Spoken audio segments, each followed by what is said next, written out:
501 All preparations are settled. Edward opened his eyes, exhaling deeply. Although he was always calm and composed, he also had his worries. After all, he was still Tier 8 and facing a Tier 10 god, especially one who has conquered countless planes full of worshippers. He was worried, even with connection with Netheril. "I can't believe you are trying to fool her," said Morgana, who appeared wearing suit pants, looking like a successful lawyer. With her beautiful purple hair, her beauty and charms were no less than any goddess. Edward ignored her as she knew this was one of her hobbies, cosplaying. "I didn't. Would you truly allow her to become a part of the Empire?" "Yes. I'm very tolerant of talented individuals. But she would be a Tier 10 arcanist. After breaking the soul limit, reaching Tier 10 will be extremely easy for me and many talents of the Empire after we have sufficient control of the dark multiverse. By then, her strength will not be as threatening." "I see," nodded the little elf. "So, do you think she will agree?" "I don't know, but our chances are high," replied Edward. He discovered the magic goddess was easier to read and understand than he anticipated. Of course, one of the main reasons is that she belittled Edward after their first meeting, allowing him to learn and deduce many things about her based on his body language and basic information about her.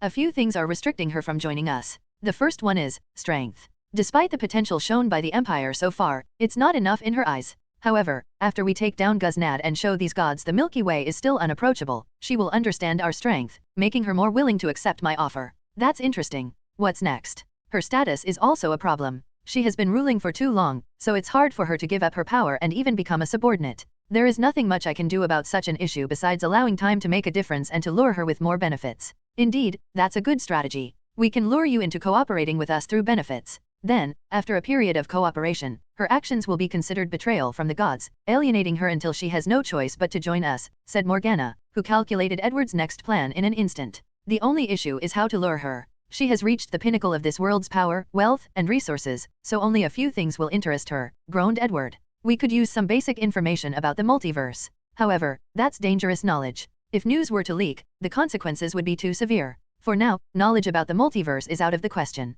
Even if she joined us, I would not easily reveal such information. The multiverse is the key to reaching Tier 11. So, any news about it would create a storm across the entire cosmic faith plane. No, it could cause a storm throughout the endless planes in the astral realm. In that case, only knowledge about the Magus race might interest her," added Morgana. "Or, she might also be interested in the information about the monogrid we got from the Akashic records." Edward nodded in agreement. Then, he took a white string from his temple, sent this memory to the think tank and have them analyze this meeting to see if they can find any more information that I miss. I want a character profile on her. Furthermore, activate the spies we have in the central area and ask them to find more information about Delilah. Is it not a little too dangerous to contact these people? Edward has long sent spies into the central area of the universe where all the most powerful creatures, gods, and civilizations gathered. However, due to the inherent danger of such a high-level place, they remained dormant. The danger is worth it. Plus, they only need to be extra careful and not dig too deep into her secrets. Once the war finishes, we should provide these people with more support.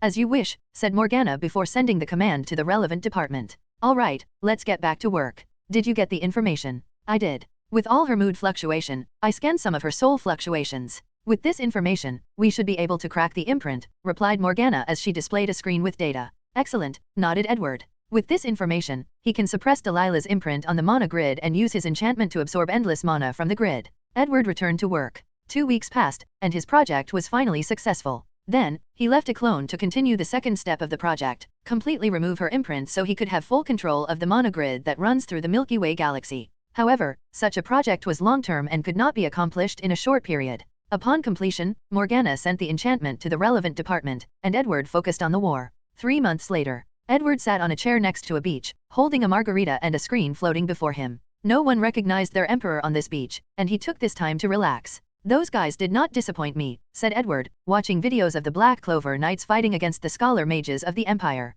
The battles were not all victories. After all, there are too many geniuses in the Empire, and these guys are still young, even with the help of time acceleration. So, even Asta, who wowed the world with his anti-magic energy, suffered many defeats. However, his original goal was to raise them into symbols of how powerful battle mages were, and the plans have shown initial success. Now, under his secret command, the status of battle mages is slowly being raised, thus dealing with the disparity issue between the two classes. "It's not at the level I want things to be yet, but we are getting there," muttered Edward, who prepared to close the screens and enjoy his time sunbathing. However, he received another notification of the highest alert and security grade. He quickly opened it, and his eyes immediately brightened. "Done? Good, good." The second-tier ether core was successfully created, using only a fraction of the needed time because of his new enchantments. The fog was finished a few weeks ago, so now, the Empire no longer needs to worry about the safety of the Milky Way after this war. Guznad, you dare to blackmail twice, muttered Edward with a sneer, thinking how he had to send another Tier 9 energy core a few days ago. Now, it's payback time. He immediately contacted Olivier, who should have received the news. Did you see it? I did, she nodded succinctly. So, what's next? Asked Edward. Now that we no longer have to worry about safety, we can slowly take over Guznad's territory and overwhelm him. The current galaxy was divided into two halves. Now, it was time to take Guznad's half, uniting the Milky Way under one regime, one voice. Excellent. Do I need to do anything? We will have a meeting tomorrow before beginning the last expedition. You will need to attain. I will be there. Olivier nodded before ending the communication. How cold, said Edward, shaking his head. I should probably talk to her. He raised his head to look above him. He knew this war was coming to an end, meaning the Empire would enter a new age. I hope everything goes smoothly. 502 self-control, that's everything for the attack plan, said a young man from the Brazilian region with glasses before looking at Edward and Olivier. He dressed in an old-fashioned way from the old era, with a suit and tie. I don't see any problem, said Edward. Based on his limited knowledge of war tactics, he saw no problem with the plan for the final battle. All the people present in this war room were the brightest military minds of the Empire, so he trusted their judgment. Anything else? We have never received any final say on whether the final battle with Guznad will be a live broadcast, asked an elderly man. The answer is no, replied Edward, and no one asked. As smart as they were, they understood there must be some secrets for the Emperor to hide the final battle. However, they were the people in the Empire with the highest security level. If there was something that even they could not know, then they did not want to know. And their assumption was correct. Edward feared the Netheril would be revealed during his battle with Guznad. If the people knew the Empire already had Tier 10 technology and could have easily ended this terrible war, all the effort they spent to create a positive image of a savior would be destroyed. So, his battle with Guznad will be recorded and edited before released to the public. Is there anything else? Everyone shook their heads, so the plan of action for this war was finalized. Edward proceeded to salute all these people, watching them leave. Then, he looked at his wife, Olivier. Aren't you going to say anything? I don't have anything to say, really. If you have something to say, get on with it, she scoffed. Dear, we are immortal godlike beings, said Edward nonchalantly. We have evolved beyond the point of using passive aggressiveness to show our emotions. If you have a problem, use your words so we can communicate. Olivier closed the screen before her. My problem is with you. That's obvious, thought Edward, but he did not dare utter these words. Instead, he listened patiently. I have no problem with your womanizing ways. You can sleep with as many women you want, and I don't care, said Olivier. However, I thought the word wife would mean something to you. However, you seem to be collecting them like Pokemon. Why the hell did I teach her such a reference, thought Edward despite remaining calm on the surface. Every time you bring someone back, I feel like you cheapen the bond you have with me and the others. It's like our marriage means nothing to you.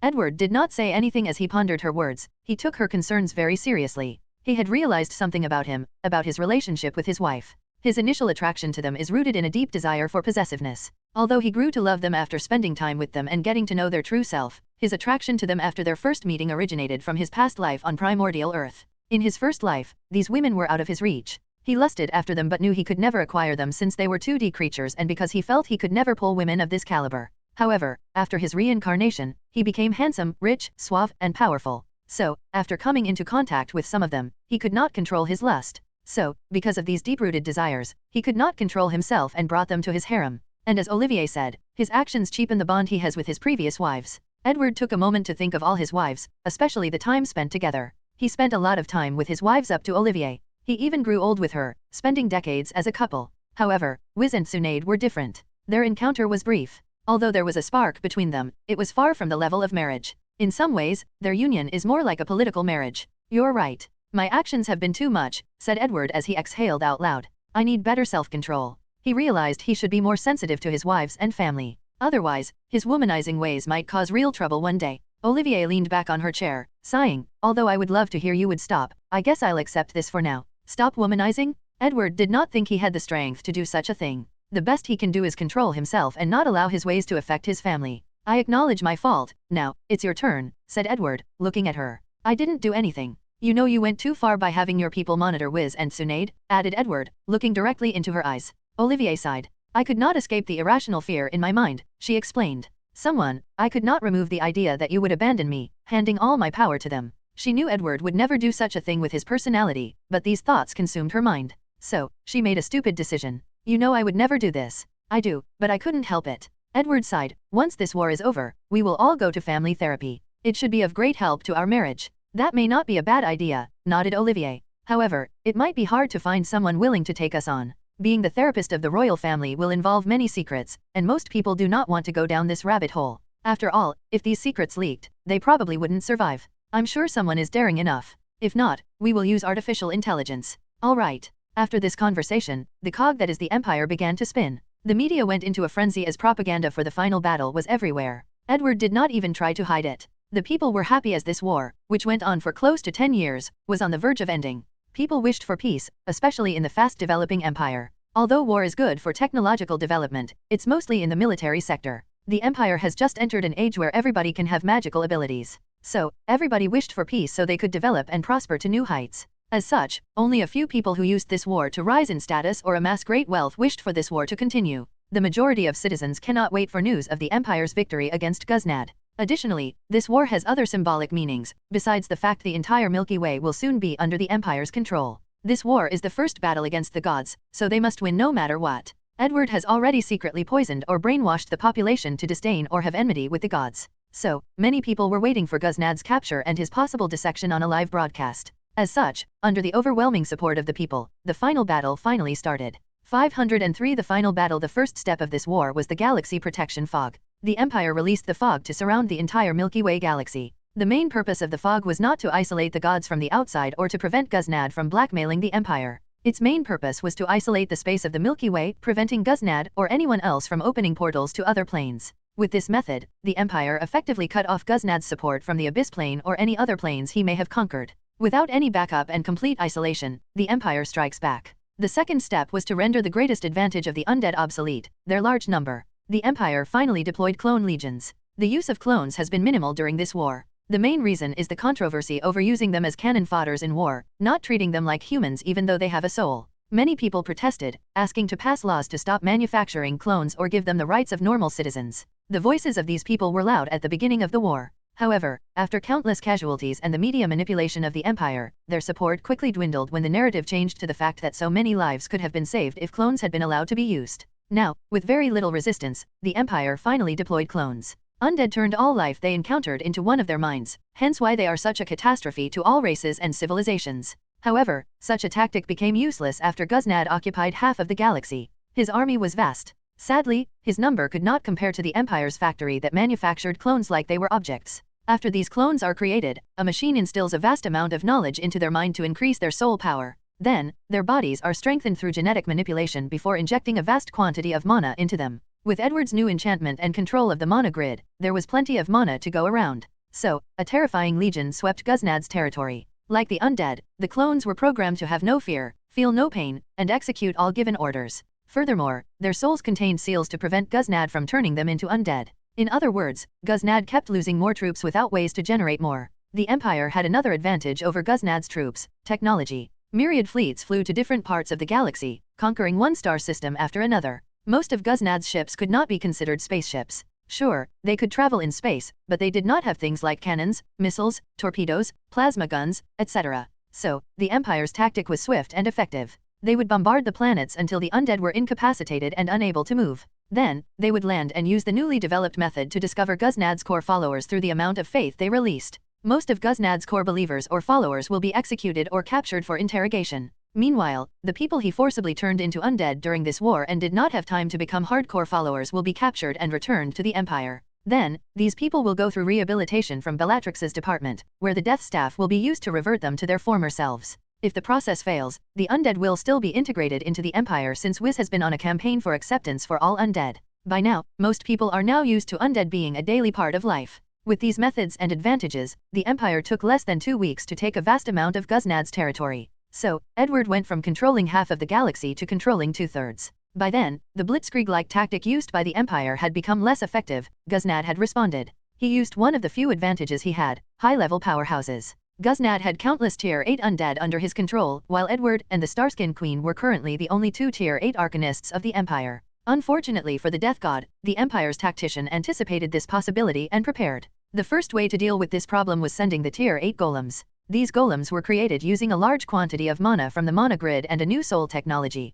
The Empire could not now raise a soul to any tier by instilling a large amount of knowledge into it. Previously, such a soul would collapse by the time they reached Tier 5. But, now, they could maintain these unstable souls through control of their soul flame. The result was these golems. Although they could only survive 3 to 5 years before the artificial soul collapsed, this time was more than enough for this war. The second method the Empire used to make up for the gap in Tier 8 powerhouse was one of Hermione's inventions. From his Konosuba voyage, Edward created arcane sparks that allowed arcanists to condense their karma and use it as empowerment. After activating the spark, an arcanist might cast a spell a tier above their level. Hermione, who was studying karma, created a way to gather the negative karma or sins created by the undead and condensed them into crystals. With these karma crystals, a Tier 7 arcanist can use empowerment to cast Tier 8 spells, thus gaining the advantage in battle. With these advantages, the Empire slowly took over Guznad's territory. The war could not be won easily to not raise an eyebrow. So, after the previous blitzkrieg tactic, things proceeded slowly. It took more than a year before Guznad only had 5-star systems remaining, defending them as their last line of defense.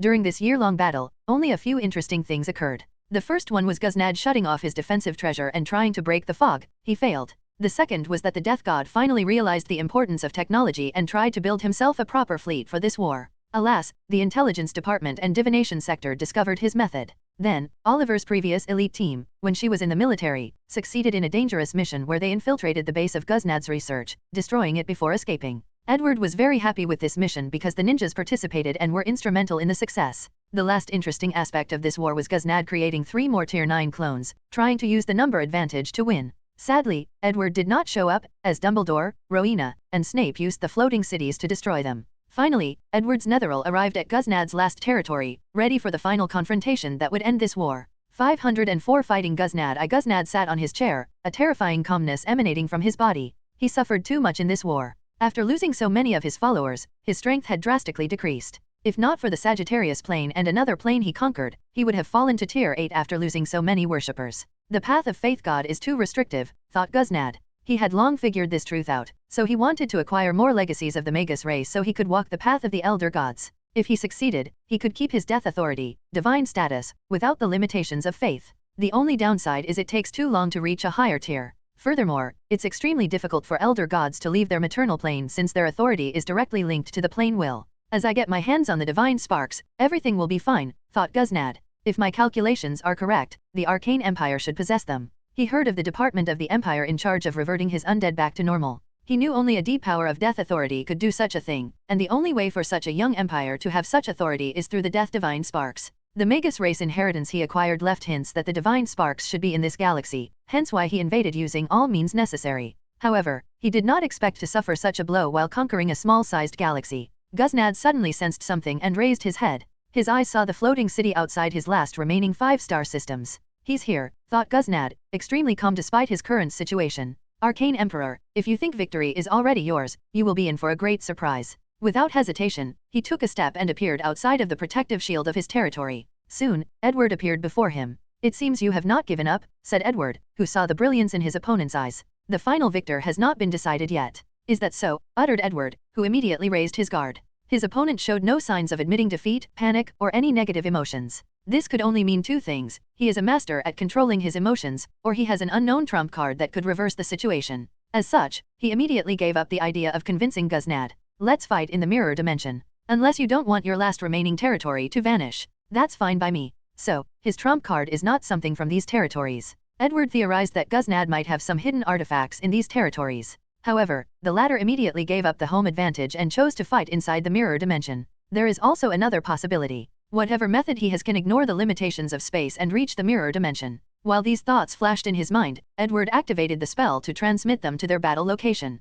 Divine Spell, Death Requiem. Guznad raised his pale hand, generating a terrifying sound that directly affected the body and soul. Anyone who hears would have their bodies aged or become ill in a swift manner before dying. Arcane Spell, Death Absorption. A white light enveloped Edward, swallowing the death power from the attack. The light then converted the death energy into life energy stored in his body. He can use it to heal later in this battle. Sadly, the conversion was abysmal. Is it because he controls death authority and I do not? Guznad never expected his attack to do any real damage. His real objective was to buy him enough time to approach his opponent, forcing the Emperor into closed combat. He knew the Emperor, like all Arcanists, must have a powerful body. However, it did not change the fact he was Tier 8. The only reason he could fight with him was due to the mana from the floating city. As such, his physical body will still be his weakness. But, as a divine being, Guznad was powerful in all aspects: his soul, spell casting, and body. Swish! Guznad's scythe cut Edward's body into two. However, his divine eyes soon detected it was an afterimage. So fast, he thought before feeling a terrifying flame rushing for him. Arcane spell, divine flame. Guznad calmly watched the golden flame approaching him and raised his hand. The power of death began to quell the flame. However, to his surprise, this thing resisted, even burning his power of death. Flame authority? How is that possible? His hood hid the shock in his expression, but his trembling body exposed him. No, this is not the power of authority, it's too weak, contemplated Guznad, who constantly reminded himself to calm down. This power resembled authority. He took a moment to ponder, and his eyes lit up, dragon chant magic, and it's even the advanced version. He was shocked by this conclusion since such a fact was almost as shocking as if the emperor had controlled an authority. Dragons have passed on their language to other races before, but they've always kept the advanced version to themselves. It's nothing but a copy, said Edward. He spent a few months studying Albion Thunder's character. Based on his analysis, he created the Flame character and a few others. Unfortunately, he did not acquire Thunder authority, so his copy of the character was flawed. Regardless, Edward has created the foundation for these characters, leaving the rest to a team he personally selected. So, it's only a matter of time for the Empire to have many character magic that are based on certain authority. In the future, when an Arcanist meets the willpower requirements, they can exchange for these characters that can resonate with the laws to study in order to become legends. Guznad immediately raised the Emperor's danger level to a higher level after knowing he controlled magic on par with the dragon race. Then, 3 new versions of Guznad appeared before him, each with their own distinct aura that was hard to distinguish. Clones? No, it should not be those ones. The Empire knew of Guznad's unique ability, where he could create clones with the same power as the main body. However, according to former analysis, these clones took time to create, and the Empire had already destroyed the previous batch. Edward was on the verge of acquiring many laws, which include soul, thunder, water, and finally, death. Among these laws, the closest is not thunder, despite the knowledge he received from Albion. The closest to turning into law is death. After all, he had the death staff for many years. If not for the fact the staff was in constant use during the war and he was distracted by many other things, he would have acquired the death law or authority by now. So, with his knowledge, he swiftly saw the essence of Guznad's spell. The latter separated 3 aspects of life from his body, turning them into clones or projections, young, middle-aged, and old. The 3 clones raised their hands to cast a spell. Edward discovered a line connected to his body appeared before these 2. Then, Guznad's main body raised his scythe to cut off the line. Edward's danger sense activated, and he reacted swiftly. He cast a spell called Death Substitute. This spell is both a death spell and a curse spell. As such, after the line was cut, a doll in his interdimensional space exploded into 1,000 pieces. My assumptions were correct, uttered Guznad. Such a deep understanding of death magic. You must have acquired the Death Divine Spark. 505 Fighting Guznad 2 Divine Spark? Isn't that the relic of the Elder Gods? Asked Edward, who soon showed a look of realization. So, that's your objective. Your acting is universe class, responded Guznad with a sneer. The Elder Gods is one of the few secrets of the universe. How would you know about such a thing? You underestimate the Empire's capabilities, responded Edward calmly. That's why you're in your current predicament. Guznad momentarily paused. He could not ascertain any information from the Emperor's reactions, including his body language or soul fluctuation. However, he believed his assumption was correct. As such, he did not waste any more time. His projections disappeared and reappeared, surrounding Edward.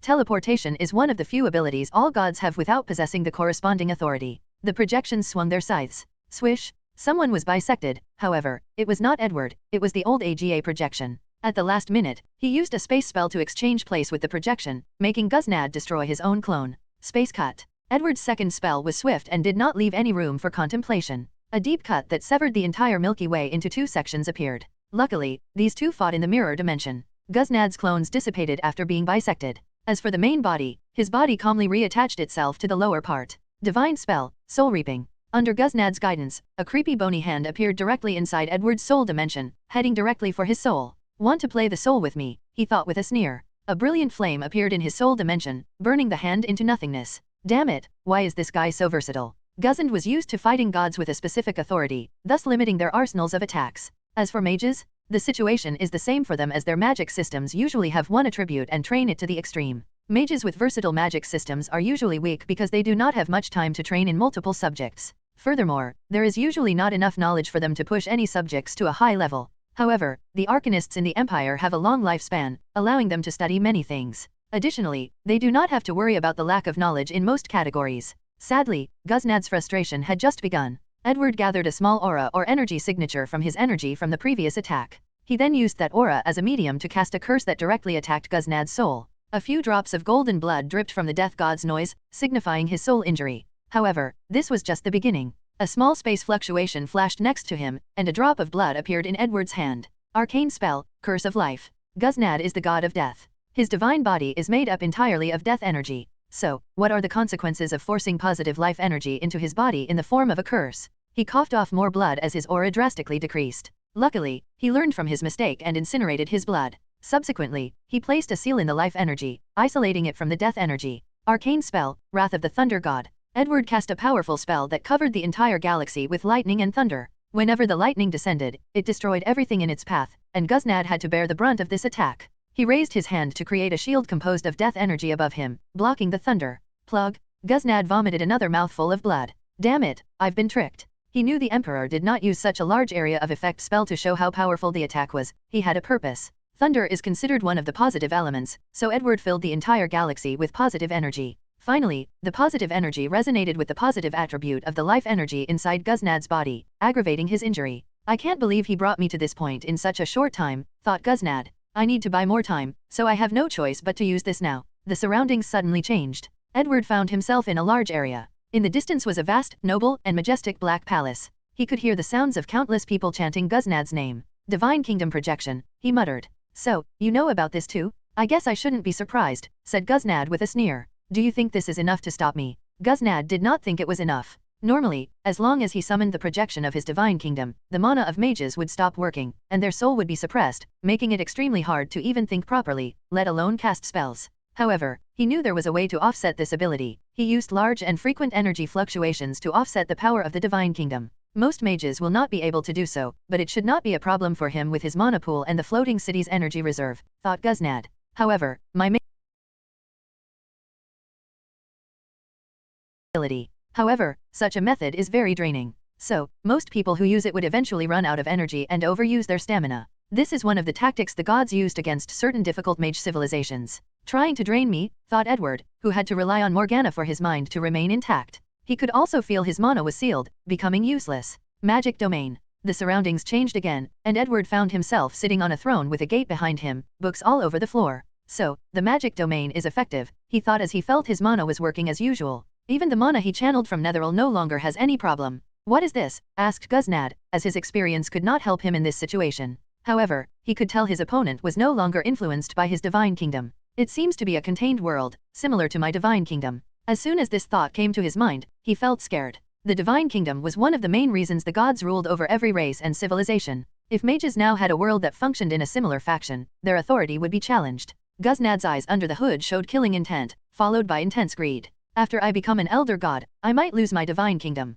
If I can get this method, I might not lose it or make up for the loss. His desire to get his hands on the arcane empire drastically increased. What an interesting reaction, said Edward, who felt the emotional fluctuations from his opponent. Arcane spell, supermassive black hole. A black hole the size of a basketball appeared on Guznad's side of this battlefield. However, its size drastically increased with every passing second. The terrible gravitational pull it released seemed to destabilize this divine kingdom. A cold and mighty snort emanated from Guznad's mouth as he declared, "In my kingdom, I am absolute." He waved his hand, and the black hole stopped expanding. On the contrary, it was rapidly shrinking. "If you like it so much, I will give it to you as a gift." Boom! The black hole exploded, generating unparalleled gravitational push. The destruction created by such an explosion was devastating. If not for the mirror dimension and the suppression of the divine kingdom, dozens of galaxies full of life would have suffered. Damn it, cursed Guznad, who actually suppressed the explosion. However, he discovered some cracks in this projection. He forced me, he thought with gritted teeth. 506 Fighting Guznad 3 Divine Sacrifice. Edward watched as countless screams echoed from the divine kingdom projection. Then, something odder appeared. The cracks on the kingdom heal, followed by a strange aura fluctuation. The kingdom's aura drastically decreased before exponentially rising. He sacrificed the souls of his followers to increase his strength, thought Edward, who realized the screams were the result of all these souls dying. He did not know the exact number of sacrifices but guessed they should be in the trillions. This is the fate of handing your soul to a god. Edward felt pity for all these lives lost. However, there was nothing he could do about this situation. Even after defeating Guznad, he can't do anything about these souls since they've experienced true death. However, this experience reinforced his animosity and mistrust of these gods. When cornered, they will not hesitate to sacrifice the souls of their believers. Divine Spell, Song of the Fallen. Guznad controlled the grievances of all the people he killed, guiding them to hurt Edward. It was like he placed the blame for these people's deaths on Edward. However, the latter's reaction was beyond him. Edward allowed all these grievances, which manifested in the form of black phantoms making horrible grimaces, to enter his body. A special magic circle inside his soul dimension swallowed all the grievances, forming a small black cube. Karma Crystal. Edward used Hermione's method. He used all of Guznad's grievances to condense a karma crystal from all his sins. Law spell, curse of hatred. Guznad suffered a terrible backlash. The grievances of all the believers he sacrificed returned to attack him. They gnawed his soul, refusing to let go as if they were maggots. He reacted swiftly by using his divine flame to purify these grievances, keeping his soul as pure as possible. Sadly, this curse was not as easy to deal with as he anticipated. "You're a lawmagus?" he asked, not hiding the shock in his voice. He sensed the curse authority from this attack and put two and two together. "Legendary arcanist, but yes," replied Edward. Guznad gritted his teeth, knowing this battle would be harder than expected. Lawmagus uses their willpower to force the planar will to grant them control of any authority. As such, they are usually more powerful than the gods, who are in a more special relationship with the planar will. Guznad sighed deeply, thinking about how to delay more time. Using his death authority and divine flame, he dealt with most of the grievances in his soul. After all, as a person in charge of death, one of his abilities is to deal with the grievances and unwillingness to die. However, the curse was not a joke, so his soul was filled with holes and injuries.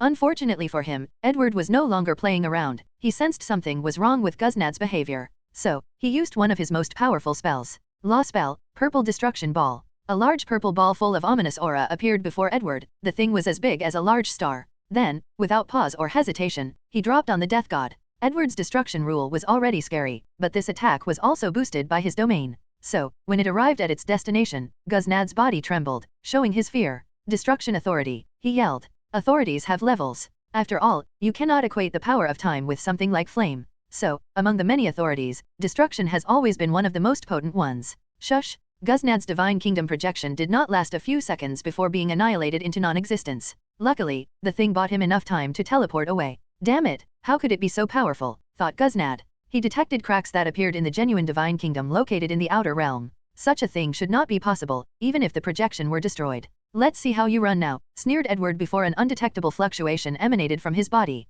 Following this, he controlled his destruction ball to attack his opponent. Space-time authority. Guznad's face was ugly as he discovered the surrounding space was blocked by a powerful spell, forcing him to directly counter this terrifying spell. A ferocious look appeared on his face under the hood. Then, he summoned a small disc that created a shield around. Then, unexpectedly, he survived perfectly intact from the attack. Is this the Magus artifact he used to protect the galaxy? Based on the power of that shield, he guessed it must be the work of the Magus race. He's cornered and desperate, he analyzed. Guznad was using his last trump card. Many thoughts flashed in his mind as he prepared the best spell for this situation. Arcane spell, Energy Drain. Immediately, Guznad felt terrible. His artifact could protect the galaxy from so many tier 10 gods for many reasons. The first one was because of its power, but that was not the main one. This galaxy is considered the birthplace of the Magus race, so there is a weird power that the artifact can resonate with, allowing it to perform beyond its normal limits. Secondly, Krona bent the rules as much as she could, using her power to boost the effect of the artifact, protecting the birthplace of the Magus race and the home of the Arcane Empire. Now, Guznad discovered he had lost the support of these two factions, and he had to rely on the power of the artifact alone. Sadly, his energy reserve was not much. He did not use all the energy from the crystal he blackmailed from Edward, reserving them for such a possibility. However, with the energy draining spell, his artifact will soon become useless. The death god's first instinct was to continue the divine sacrifice. However, he soon realized his tier would drop if he lost any more believers. So, he had to change idea. As a last resort, Guznad sacrificed his second authority, fear. He had never used this authority since he considered it a lesser rule. However, he also never discarded it in case it became useful later. Today, that day finally arrived. His action proved to be the correct one. With enough energy, the flicking shield became bright and strong. The effect of Edward's spell was also reduced, forcing him to use the technique of spell layering. He superimposed many energy-draining spells to make the effect more powerful. A few minutes later, cracks appeared on the shield, but it was still holding on. However, Edward had a bad feeling as Guznad began to laugh maniacally, shaking the surrounding void. Then, Morgana appeared before him out of nowhere, murmuring something to him. "What did you do?" yelled Edward. "Ha ha ha, it's too late." Edward ignored him as he looked in the distance. He activated his space-time rule, showing him something beyond the mirror dimension, something that occurred far away on planet Earth. His eyes turned red as he looked at Guznad. "You dare?" The response he received was a sneer. "I should be saying this to you. You dare use me as a pawn to control the galaxy without any resistance from foreign powers. Your greatest mistake was not to use all your strength to annihilate me." Edward felt the world had turned red. His anger was so overwhelming, almost overriding his reason. "Don't you want to know how I did it?" said Guznad, not hiding his arrogant laughter. However, this was only a show. The result was not to his satisfaction, so he needed to buy a little more time. "I'll gladly tell you." 507 Criminal Guznad's face under the hood frowned for a brief moment before continuing. The Magus did not easily dominate the astral realm. During their rise, they encountered many obstacles, many worthy opponents. The most dangerous of which was the Witch Plane. The Magus suffered the most while conquering that plane. One could argue that they did not even succeed.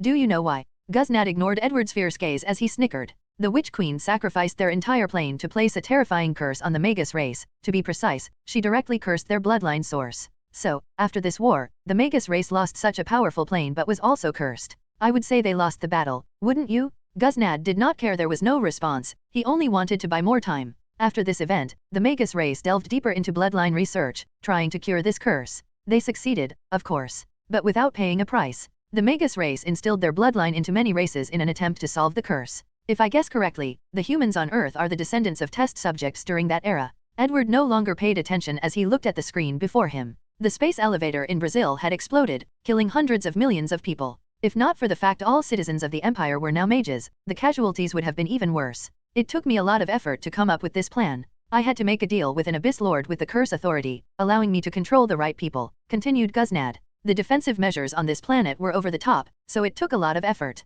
Edward clenched his hand. During the battle, he did not take Gusnad seriously since he was nothing but a pawn to control the galaxy. He needed to film their battle as propaganda, so he took things easy. Even when he noticed something was wrong, he thought it had something to do with the remaining 5-star systems. He thought they were Gusnad's final trump card but never imagined the latter would target Earth. I mean, why would he? After the last attack, he boosted the Empire's defense, so he was reassured. As for the problem of the wizard's bloodline, he also thought about it after learning of the Magus race's achievement during his time in the Naruto world. So, after returning, he had a team studying the bloodline to ensure there would be no problem with his ultimate magic body. But so far, he has not detected any residual curse from the Magus bloodline. Boss, we have news. Edward looked at her. We captured all the other assailants. The casualties. Less than 100. Gusnad's face changed after hearing this. His plan was to use the other people as hostages to negotiate with the Arcane Emperor. Now, he just learned all the other pawns he controlled were dealt with. Good, said Edward with a cold calmness. Fire the void cannons and annihilate Gusnad and his remaining territory. Morgana wanted to say something but closed her mouth. She controlled Netheril and used the highest energy setting. Boom! A white light flashed, and everything was gone. The remaining 5-star systems and even the mirror dimension were torn apart. However, Morgana, who still had her emotions in control, took something from Gusnad's dissipating body. Meanwhile, Edward controlled the floating city to instantly return to Earth. As he floated above the ruins of the space elevator, hearing the agonizing screams of the injured and the families of the victims, he felt a tight pain in his chest. As an emperor, his task is to protect his people, and he failed miserably. Come here, he ordered, and his time staff appeared in his hand. He could tell Gusnad was very vicious and granted true death to the people who died, so the death staff was useless. Edward mobilized his time rule, boosting it with the power of the staff. An enormous clock appeared above Brazil, moving counterclockwise. He immediately felt a great resistance, preventing him from moving time backward. However, Edward did not care. Put the energy core on overdrive, he ordered.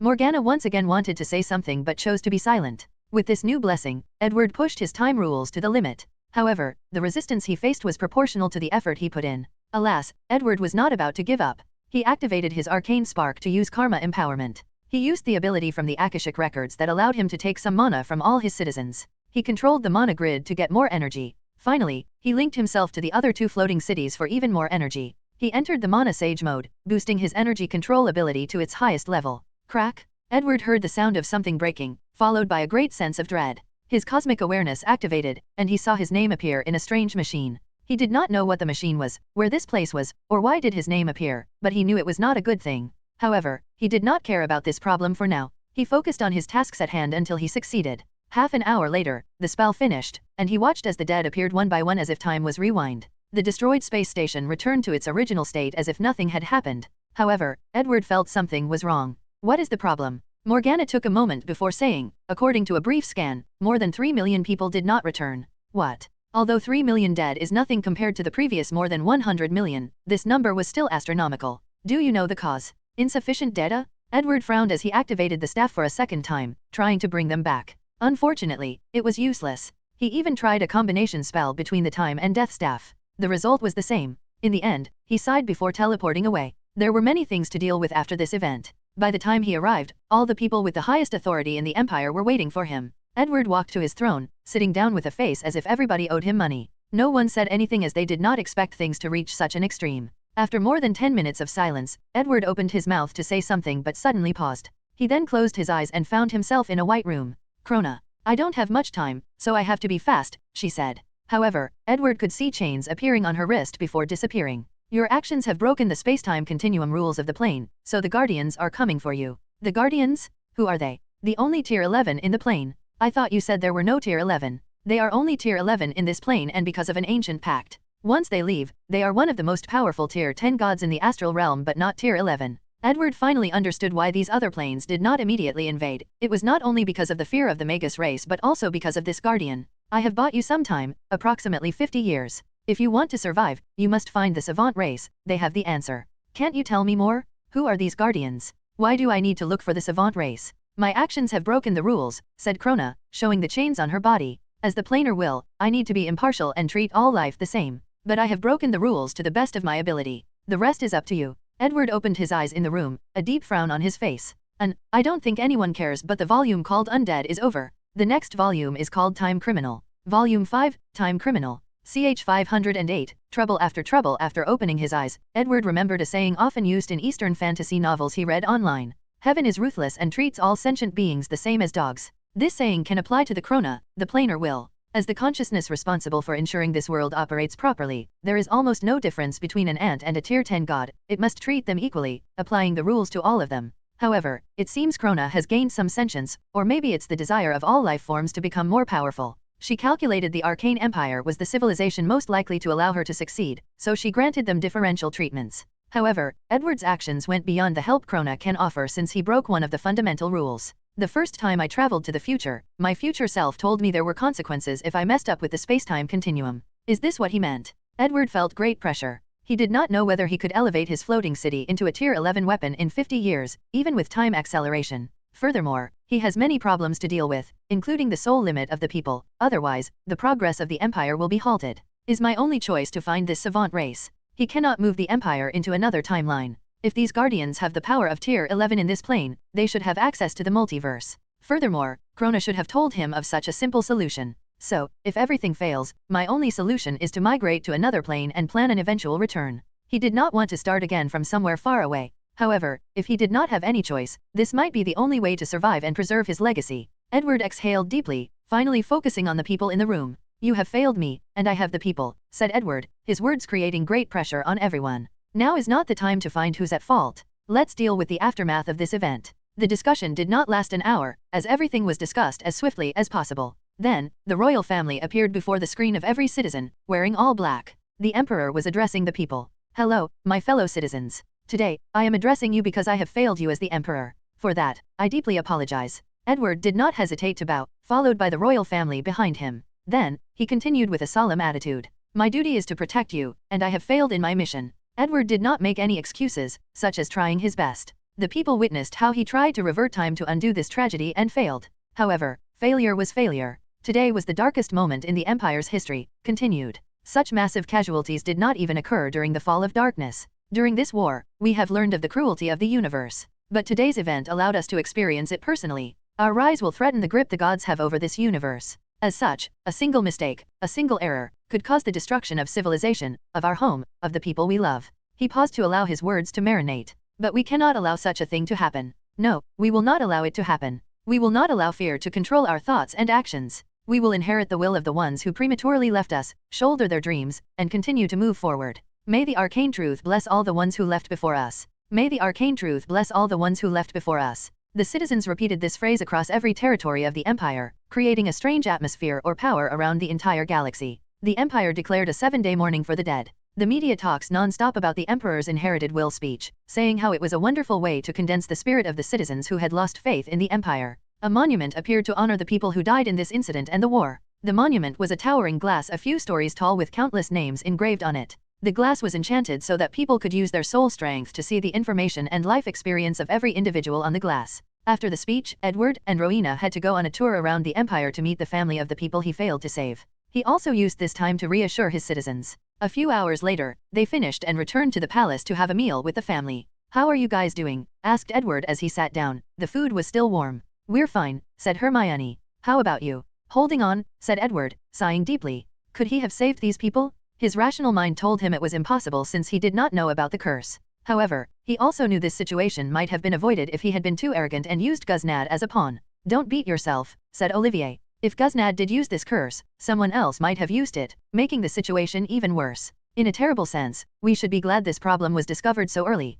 She was correct. Guznad was only tier 9, so the destruction he could create based on this curse was limited. Furthermore, the population of the empire was not too large, so the Magus race bloodline was not spread too far. Regardless, the situation is still devastating. Alright, let's not talk about this and eat. Wait, where is Luna? You should probably talk to her, said Edward's mom. Edward stood up and headed to her room in the palace. After entering, he saw her lying on her bed with listless eyes. Are you alright? He said as he rushed next to her. I should have listened to you, said Luna, tears dripping from her eyes. What are you talking about? I should have listened to you and fused with my variants from the dark multiverse. They could have increased my seer ability and prevented this tragedy. I should have listened to you. No, don't blame yourself, said Edward as he held her tightly. If you did, there is no guarantee you would have foreseen something. Luna kept crying, not appeased by his words. I'm glad you did not listen to me, continued Edward. Our family has 2 moral compasses, you and Hermione. If not for you two, me and the others might have gone too far. However, Hermione's competitive nature allowed her to bend more than you. So, I am glad you can keep your own morality and not be influenced by my darkness. Edward was not telling the complete truth. Their family had a third person with a good moral compass, Wiz. Although Tsunade has a kind heart as a healer, she has been traumatized by being a child soldier, so she has her own demons to deal with. Only Luna and Wiz can be the moral compass of this family, preventing the others from going into the deep end. However, Wiz has only just joined, so her power and influence are too weak, so Luna has to be in charge. Are you telling the truth? Asked Luna. Of course, when have I ever lied to you? Replied Edward as he caressed her hair. Thank you. I need to hear this. There is no need for pleasantries between us, nodded Edward. You need to sleep, and I will help. Okay. Edward opened his mouth, and a beautiful lullaby emanated. Immediately afterward, Luna felt her eyelid heavy and fell asleep. Edward waited a few minutes before she was still in a deep sleep before standing up. However, he did not take a few steps before he received an emergency communication. What is this time? He said, his voice very grave. The royal guards standing outside of the room trembled in fear after hearing that cold voice. A screen appeared before Edward, and his face became extremely solemn. Without hesitation, he teleported to the Time Auror's headquarters. Where is he? Asked Edward as soon as he arrived. We have him apprehended and waiting on cell X7. You did a good job, nodded Edward before taking a deep breath and walking to his destination. As soon as he saw the prisoner, his pupils dilated. 509 The Council. Edward looked at the man in an energy barrier cell. He had an old wizard robe similar to Dumbledore. However, he had what looked like a Sun scanner in his right eye, along with a watch that looked both futuristic and retro. However, the weird man's dress was not the oddest part about him. That prize went to his face. He looked exactly like Edward. Who are you? Asked Edward. I am Edward F234, said the man. You should understand what this means. You guys have created a council. That's correct, replied F234. I've come to formally invite you to the Council of Bones. Edward groaned. He read comics and cartoons in his past life, so he knew of the Council of Reed, created by Reed Richard from the Fantastic Four, the Council of Kong, created by Kong the Conqueror, and the Council of Rick created by Rick Sanchez. So, he knew some of his variants would also walk that path. In fact, he also planned to create the council to keep a watch on his other variants. However, he did not expect them to arrive so soon and find his timeline. What's the name designated to my dimension? You're G003, replied F234. I bet many of you were fighting for C137 and 616, weren't you? F234 blushed in shame before quickly hiding it. C137 is the name for Prime Rick in the show Rick and Morty, while 616 is the main universe of Marvel in the comics. As such, many variants wanted these numbers and fought for them, including him. When is the meeting? Asked Edward. F234 looked at his watch. According to my calculations, in about a month of your timeline. How to get there? Have you developed multiverse traveling technology? Why are you asking? Retorted Edward. So, we can send someone to pick you up, replied F234 calmly. Edward looked at him before sneering. I see. Strength and technology determine status in the council. F234's heart skipped a beat, but his face did not change. Unfortunately, the enchantments in this prison were monitoring every atom of his body. You don't have to worry about my transportation. That's fine, replied F234, not showing much emotion through facial expression. He took a card and said, this is your invitation to the council. It also serves as a coordinate. Edward waved his hand to summon the card through the energy barrier. He did not immediately touch it but glanced at it. Another test, he said with a sneer. He took a few minutes before something like a map appeared before him. Meanwhile, F234's face finally changed. He had never met a variant who cracked the code so fast and easily. I will be there, nodded Edward. It will be our honor to have someone of your caliber in our midst, said F234, who proceeded to show an embarrassed look. Could you free me? His experience in this timeline was unique. As soon as he appeared, a group of people proficient in space and time magic arrested him. To his shock, they even had methods to prevent him from using his machine and running into another timeline. Finally, after meeting his variant in this timeline, he could not see through the latter's strength and capabilities. However, his intuition was warning him of great danger. Edward nodded to someone, and the shield was removed. Without hesitation, F234 typed a bunch of numbers on his watch. Then, an orange energy shield surrounded him. Boom! The shield or sphere propelled itself forward with immense speed, breaking the spacetime continuum barrier between parallel dimensions and leaving numerous space cracks in the room. It took a few minutes before the space naturally healed itself, and everything returned to its original state. What a rough way to travel the multiverse, commented Edward. However, their navigation system is worth learning. He looked at the card in his hand. The Empire.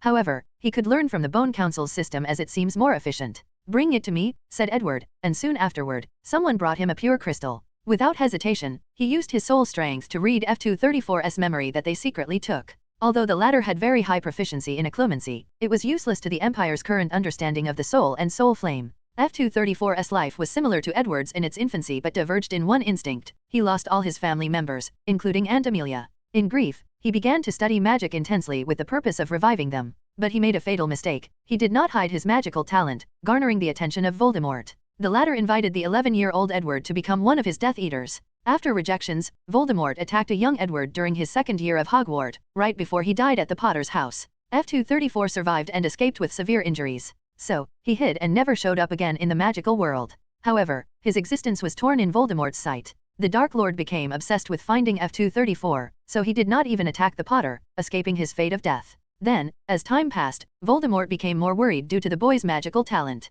He could not fathom how powerful he would become if given enough time. So, he became more obsessed with power, using any means possible to increase his strength. Everything culminated in an all-out war between F234 and Voldemort, affecting the entire planet. His variant was the final winner, but both Muggles and wizards suffered tremendously. F234 did not care about the state of the world, he only wanted to see his family again. Alas, most of the mysterious rooms in the Department of Mysterious, which were Elder God's divine spark, were destroyed or missing after the war, leaving only the time room. F234 focused on studying this thing to reverse time and save his family. The result was he invented multiverse travel technology. He was fine with this outcome, so he searched the multiverse for a timeline where he could reunite with his family and succeeded. Then, another variant contacted him and invited him to the newly built Bones Council. Edward then watched how F234 integrated into the council, fought for the moniker of C-137, and lost, acquiring his number through a randomly generated program. Then, F234 traveled to the multiverse, inviting different variants to the council. What should I do with these people, thought Edward, who was a little frustrated.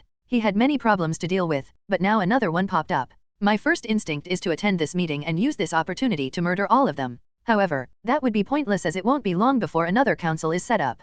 Plus, if I use these people correctly, I can accelerate the speed at which I become Tier 11. Many thoughts flashed in his mind. The council appeared to be friendly so far. However, that's because they probably do not know the requirements to become Tier 11. Once they do, they'll turn on each other faster than I can say my name. I also cannot rule out that some people know and plan to use the council for their own use like myself. Edward grunted softly. The best course of action is to take a position of power in the council, influencing and controlling them from the inside. However, I also need to take precautionary measures to prevent these people from popping in and out of my timeline like it was their back garden. Edward sighed as he teleported away. He knew he would be extremely busy in the next few years. He had too many problems and was unhappy about it. 510 Revenge. Edward returned to the palace. Although he sent a message saying they should eat without him, everyone waited. What's going on? Asked his mother. She had a feeling things were beginning to get out of control. Yes, talk to us, added Amelia, who knew something was wrong during the meeting when Edward suddenly closed his eyes. Then, he left Luna's side and rushed to the time auror. Edward paused briefly before sighing and told the truth. He knew it was unwise to bear all these burdens alone. As such, he will accept any help he can receive. Didn't you have a contingency plan for your variants? Asked Olivier, thinking they should be the least of their concern. She wanted to prioritize the level of threats before planning how to deal with them. I do, but I thought I would have more time. So, the project is not finished, thought Edward. However, I now have a better way to deal with them. Will it take long? Not even a week. In that case, we can prioritize the others first, continued Olivier. The second thing to deal with is Guznad. However, that will require Luna's cooperation so we can prepare and not have to worry about it. That only leaves us finding the savant race. Just use the Akashic record, and don't waste time, added Rowena, and Edward nodded. He connected to Akashic records and searched for the information he wanted. Then, his eyes squinted. Everyone noticed the change in his expression. What is it? Asked Rowena. According to them, the savant race is a member of the record. Although only this branch of the universe, they are members, explained Edward. And since they are members, I cannot access their information. Should we ask Merlin for help? Suggested Hermione. However, Edward shook his head. This is not time to have scruples, uttered Bellatrix. As long as it could help, she wanted him to do whatever was necessary. The only reason I knew they were members was due to Merlin's higher authority. Furthermore, I haven't been able to contact the old man for a while. Edward guessed Merlin was super busy, so he guessed something must have happened in the war. We must find another way to find this savant race, continued Hermione. I will use my power in the abyss to see if we can find any information. You could ask the Starskin Queen, added Amelia.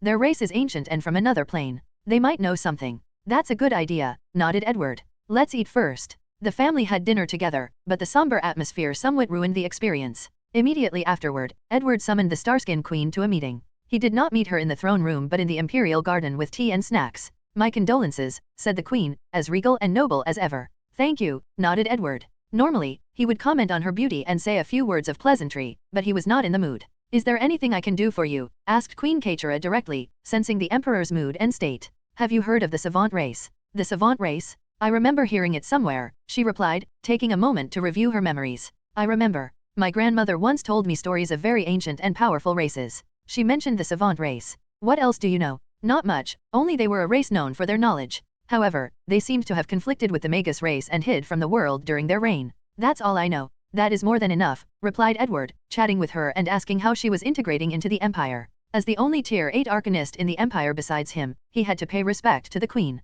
She was already a powerful Tier 8 caster. Now, she was even more powerful after transitioning into the arcane rune system. So, Edward took special care of her race. The next day, Luna woke up and learned of the recent events. So, she immediately went to work. The day after the 7-day morning, she completed her tasks. Then, the Empire's media began to operate. Throughout the galaxy, 90% of the news that people saw was about the battle of revenge against the Death God, Guznad. 3 days later, after capturing the attention of the entire Empire, Edward controlled Netheril to enter the Outer Realm, also called the Realm of the Gods. This place was one ultimate darkness, with countless shining spots scattered in different directions. Each of these spots is a divine kingdom where a god resides. According to the rules of the plane, gods and their divine kingdoms cannot live in the mortal plane. As such, these gods have to use a variety of methods to send clones or avatars. Oftentimes, whether a god's clone or avatar has the same strength as their main body in the outer realm dictates the status and power of a god in the material plane. Edward took a moment to observe the outer realm. This place is one of the many reasons the gods still rule the world. It is one of the sources of their immortality.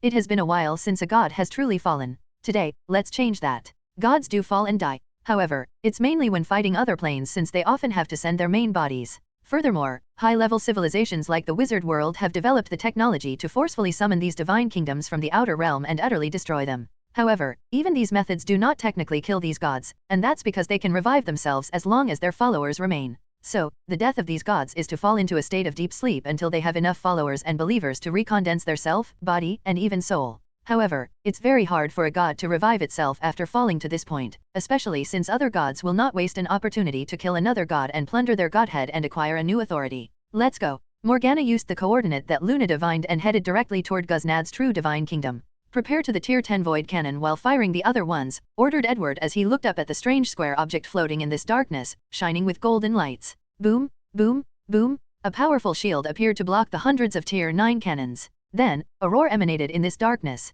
Arcane Emperor, roared Guznad.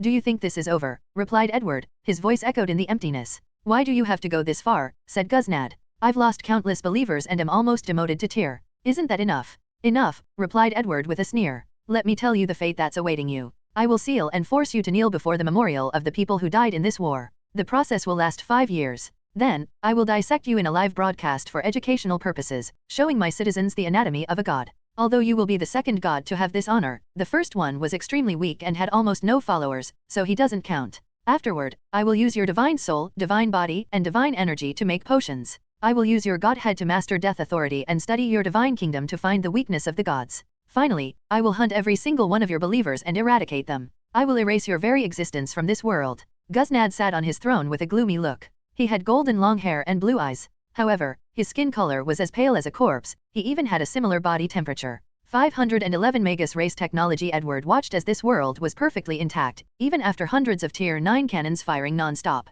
He had to admit the gods were truly powerful once they were in their divine kingdom. The current situation was as if Guznad was battling hundreds of Tier 9 powerhouses and was relatively intact. We need to create a special god-killing weapon, he commented. Our research on anti-divine energy showed no result as of now, replied Morgana. The Empire did not have many gods or divine energy to study, so the research was not going well. After we study the Divine Kingdom, we can manufacture false gods with Tier 6 and above by using clones. Then, we can study them. Gods only need believers to become powerful. So, Edward has already created false gods by using clones as their believers. However, some steps eluded him, like casting the Divine Kingdom and such. This is blasphemy of the highest order, said Morgana with a smile, but Edward just glanced at her before moving his head. She smiled embarrassedly, she only wanted to light up the mood. Increase the number of cannons. I want to see his limit. However, be on the lookout all time for any variables. If you detect something, immediately fire the Tier 10 cannon. Aye, sir, she responded. Boom, boom, boom. The bombardment became more intense.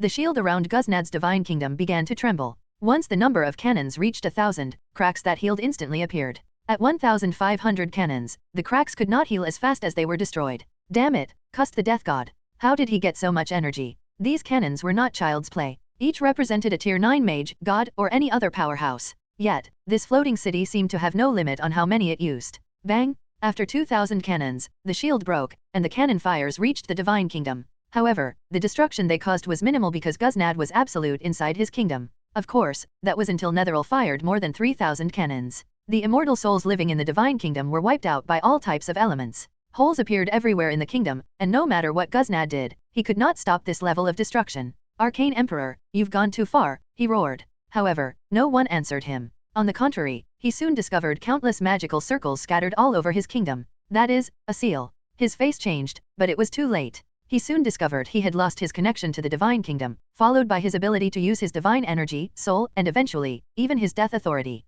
In the end, Guznad floated above the sky, remaining immobile like a frozen statue. Edward entered this place. So, this is a Divine Kingdom. How majestic, he commented. According to the city's scan, this place was as large as at least 30 galaxies, inhabited by countless souls. So much soul energy wasted, he commented after seeing how many of these believers were killed by his bombardment. It would be a pain to strip the poisonous faith from their soul, so it's not really a waste, commented Morgana. So, it's best to use them to study faith. True, nodded Edward before gazing at Guznad. Let's go. Netheril swallowed the Divine Kingdom and stored it in a pocket dimension. Edward then returned home. His return was broadcast across the entire galaxy, along with the recording of bombarding Guznad's Divine Kingdom into Swiss cheese. Finally, under the eyes of all citizens of the Empire, he sealed Guznad's body into a kneeling position before the glass monument of the fallen. He promised his people that this god would kneel and atone for his sin for 3 years. Today's event was forever remembered in the annals of history. Many historians believed this act was what destroyed all arcanists' respect or awe for the divine. Of course, many people were also radicalized, believing the gods should be wiped out from the universe.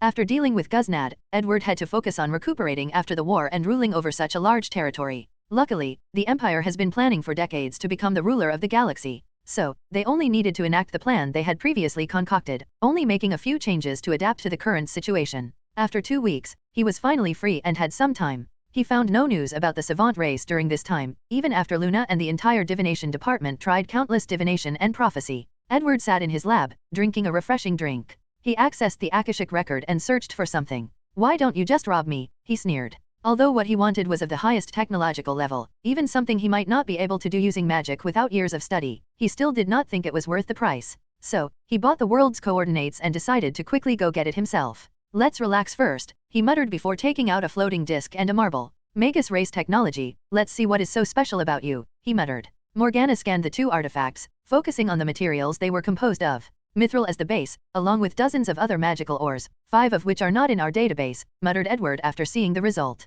They pushed each of the materials to the limit. So far, there is nothing impressive about these artifacts. But he knew he had only scratched the surface. His eyes turned purple, allowing him to see the core and essence of the floating disc. He saw a very intricate and beautiful rune at the core of the artifact. Is that a primordial rune? The Empire recorded a few primordial runes after countless people suddenly awakened magical abilities in the early stages of the Empire when he first changed the environment to contain mana. This primordial rune looked different from the ones we recorded, commented Edward. The difference he was talking about was not that the rune was different, but its essence was different. Our rune seemed to lack something like it was a copy or projection of the real thing. He frowned as he analyzed the runes. Without hesitation, he entered the Mana Sage mode, and tattoos appeared on his face, boosting his senses to the highest level. This rune is alive, he muttered with shock. It's a living creature, not a static thing. The concept of living runes was discussed in the Empire, but the closest we came was three-dimensional runes that had their own internal circulating mechanism. However, this thing was more of a program than a living creature. Is this the secret of primordial runes?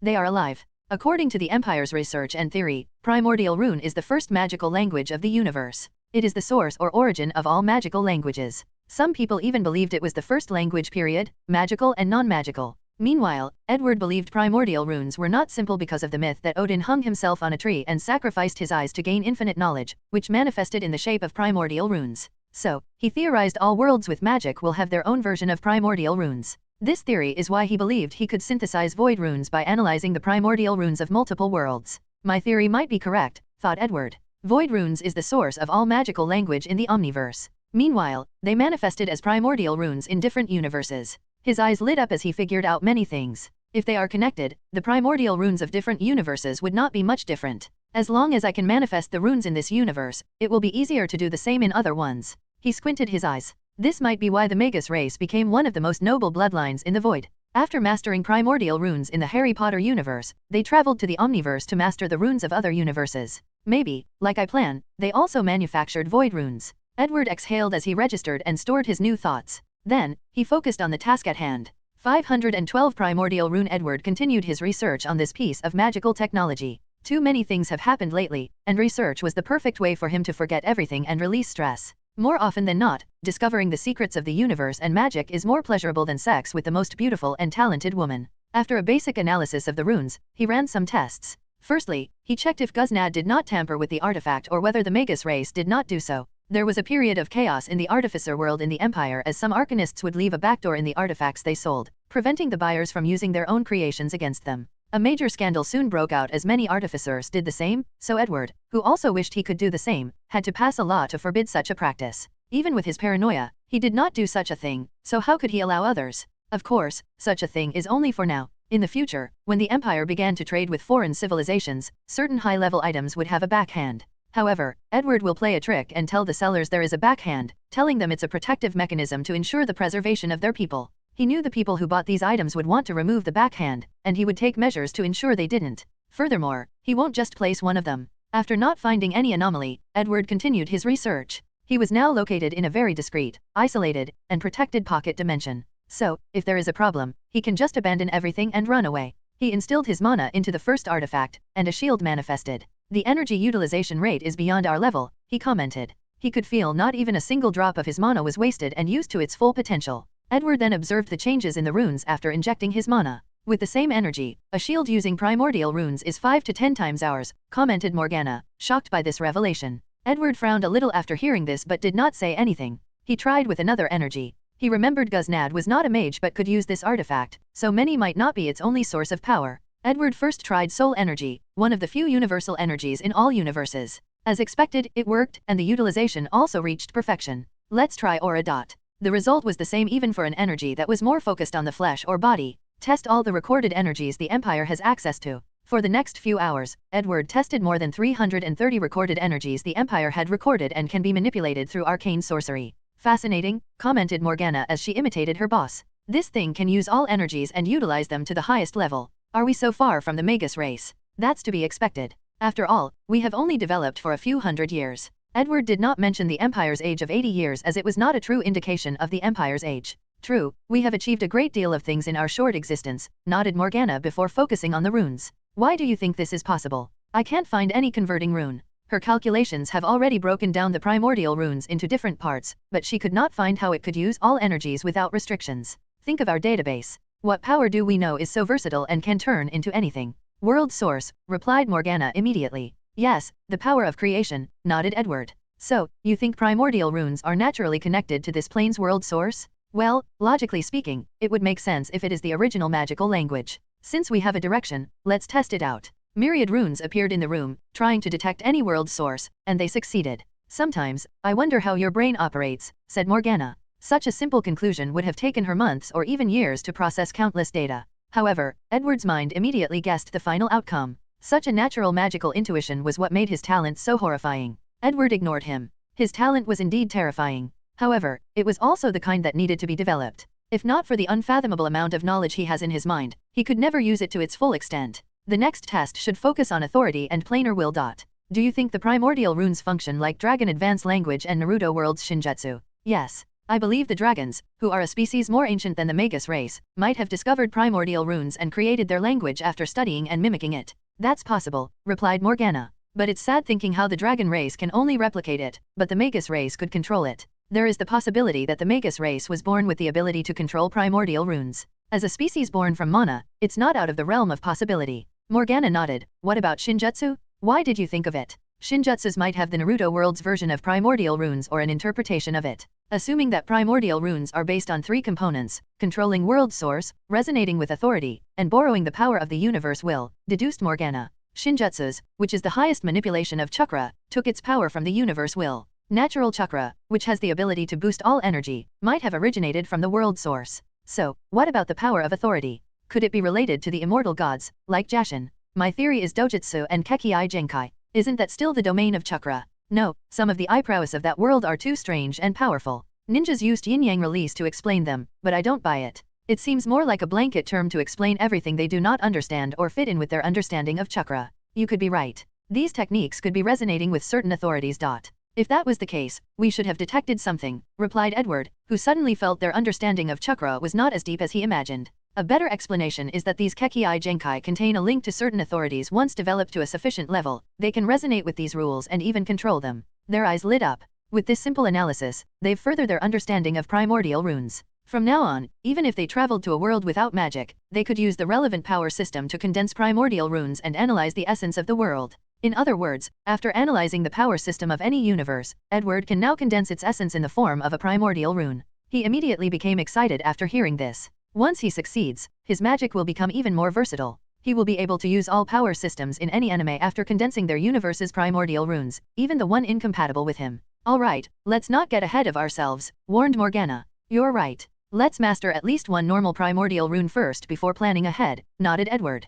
513 primordial runes. 2. Edward's theory soon proved to be correct. The disc artifact can resonate with the guardian authority while also borrowing Krona's will to boost its strength. Meanwhile, the other one is connected to a unique authority called self. This authority involved the body, soul, mind, memories, and other aspects of the self. However, the authority also allows gods to become the divinity of a certain race, like the god of elves, the god of dwarves, and so on. There seems to be another power affected when using this artifact, said Morgana, pointing at the disc. Any idea? I do, actually, she said excitedly as if the fact she discovered it before him was some great achievement. Edward rolled his eyes. Get on with it. It's the power of myth we've been studying. Oh, really? Edward has been trying to recreate the Hall of Heroes from the Fate universe by slowly studying the power of myth and condensing heroes based on their legends or spoken words. However, even after the data he gathered from the reincarnators in his last voyage, the process has been slow. Yes, there seems to be a strange power directly related to the Magus that this artifact used to boost its strength, similar to our karma empowerment, explained Morgana.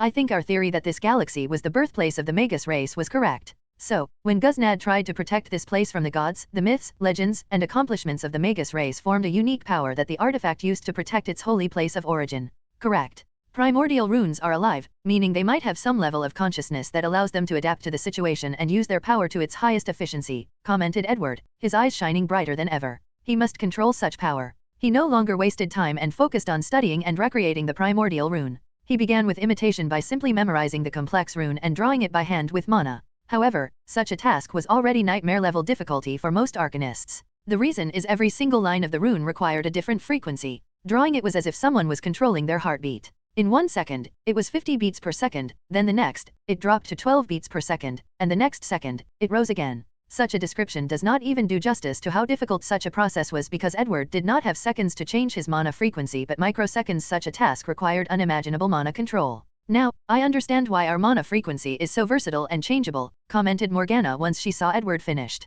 The core of why arcanists are so special and unique is because they inherited the unique mana frequency of wizards, which inherited it from the bloodline of the Magus race. Our destiny is connected to the Magus race whether we want to or not, added Edward. I don't know whether this is a good or bad thing. However, everything will be fine as long as we can learn from them but not walk the same path. True. One more thing, increase the mana control curriculum from now on, Edward ordered. Furthermore, the mana sage mode should become a core part of the magic system. Morgana nodded as she understood his meaning. In the future, if more arcanists are to wield primordial runes, they need to prepare early on. After the Empire entered the Age of Magic, a new education reform was about to happen. Now, all citizens have magical talent, leading the next generation to be born with a higher and purer soul. So, the education department is preparing to instill knowledge in children after birth. Then, based on the brain and soul development of the child, memories about language, writing, history, and geography will appear in their mind, removing the slow process of learning these things. Such a method will remove pre-K and elementary school years, allowing the child to start learning magic at an earlier age. Furthermore, according to predictions made by the department, such a process will no longer be under the government's jurisdiction. Children of the future will instead inherit knowledge from their parents through bloodline. Morgana suddenly chuckled. What's wrong? Nothing. She just thought how funny it would be when some talented children of the Empire immediately began to talk after being born. Morgana stopped wasting time and sent Edward's order to the department. I can already see how many children will secretly curse you after seeing their new curriculum, she commented. They should praise me for paving the future for them, countered Edward. Plus, they would only blame the Minister of Education, not me. Edward did not continue this topic and focused on the rune before him. He successfully copied the primordial rune, but that's only a copy. If he wishes to master it truly, there are a few more steps to take, and the main one is how to make them alive. His first thought was just to fuse a powerful soul to the rune, but he shook his head. This method might work, but it feels primitive. Let's find a way for it to awaken a soul or a consciousness. Countless ideas flashed in his mind as he thought of a plan. He engraved the rune a second time. However, while changing the mana frequency, he also infused his soul energy to change the rune's wavelength to match that of a normal brain wave. Finding the correct wavelength for these ever-changing frequencies was a nightmare. However, Morgana's calculating prowess soon. However, his attempt failed at the last second. Why did it fail? Asked Morgana. They've done trillions of calculations and should have succeeded. It seems we are missing something. What is it? She looked at Edward. In this kind of situation, a flash of ingenuity is needed, otherwise, they will have to spend years scrolling through dates before finding the answer. Soul. Consciousness, spirit, mind, memories? No, maybe instinct. That's not it, muttered Edward as he found the answer was on the tip of his tongue. Willpower, yelled Morgana, who deduced the answer based on his words. She gave him a smug look as if saying, "Do you see what I'm capable of?" Edward ignored her. He tried again, adding his willpower to the equation. Success, said Edward as he saw his runes becoming alive. His eyes became alive, removing the somber cloud that had been over his head in the past few days. He focused on the next component of mastering the rune, authority resonance and planar will blessing. Edward had already mastered a few advanced dragon languages and was already familiar with authority resonance. Additionally, he studied Shinjutsu and was familiar with the universe will blessing. With this knowledge as a foundation, he soon mastered his first primordial rune, the defense rune. Somewhere in the void, Old Man Merlin had a tired look on his face. He suddenly sensed something and gazed in one direction. His eyes squinted. This kid already mastered primordial rune. He has not been paying much attention to his apprentice, so he was shocked by this sudden development. His eyes scanned the past and saw how things enveloped. This kid, he said with a smile. Edward might not know how shocking what he has done is, but he knows. The Magus race, who has two aspects, being on the same level as him, did not master primordial rune so fast. When they first discovered such magical knowledge, they also had to fuse other souls into the primordial rune to achieve the level of becoming alive. That's one of the main reasons they conquered so many planes, to acquire souls. It took them millions of years of development before they could reach Edward's level of making runes without any soul.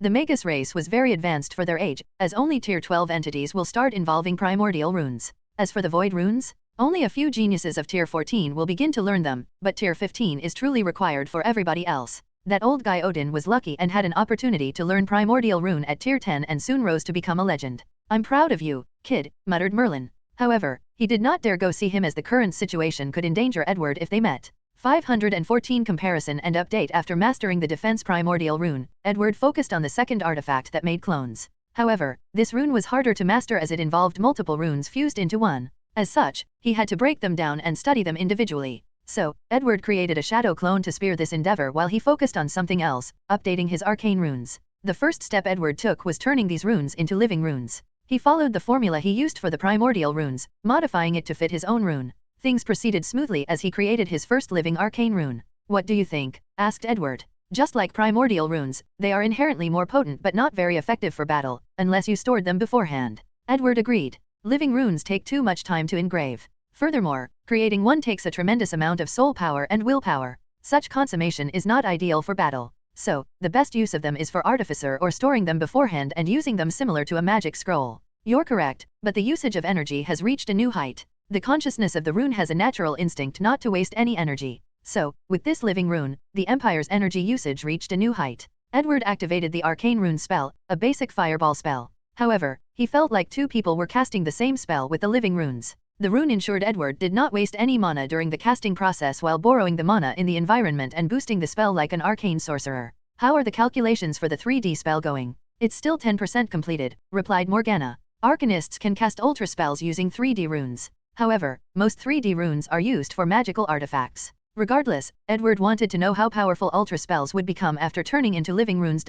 And it was not just them. Edward can use law spells, which are even more powerful. So, he wanted to know what would happen after law spells used living runes. What about law spells that used living 3D runes? All these researches are the tip of the iceberg of his future research. So far, he has only recreated one major aspect of primordial runes. Remind me to upgrade my grimoire. Edward still had the grimoire from Black Clover. After returning home, the grimoire did not have much effect on him, so he decided to use it as a powerful magic scroll book. He will store countless terrifying spells that require long casting time and have weird requirements, so he can summon the book and cast these spells when needed. Now, with the study of primordial runes, the grimoire will have more potential. No problem. Edward focused on the other aspects of primordial runes and recreating them. He did not take much effort to make his arcane rune resonate with a authority nor borrow Krona's will. However, he hit a barrier when trying to recreate primordial runes' ability to access the world source. The closest he came to was creating a very complex energy converter, allowing his arcane rune to also use countless energy to activate. However, he knew this was a pale comparison.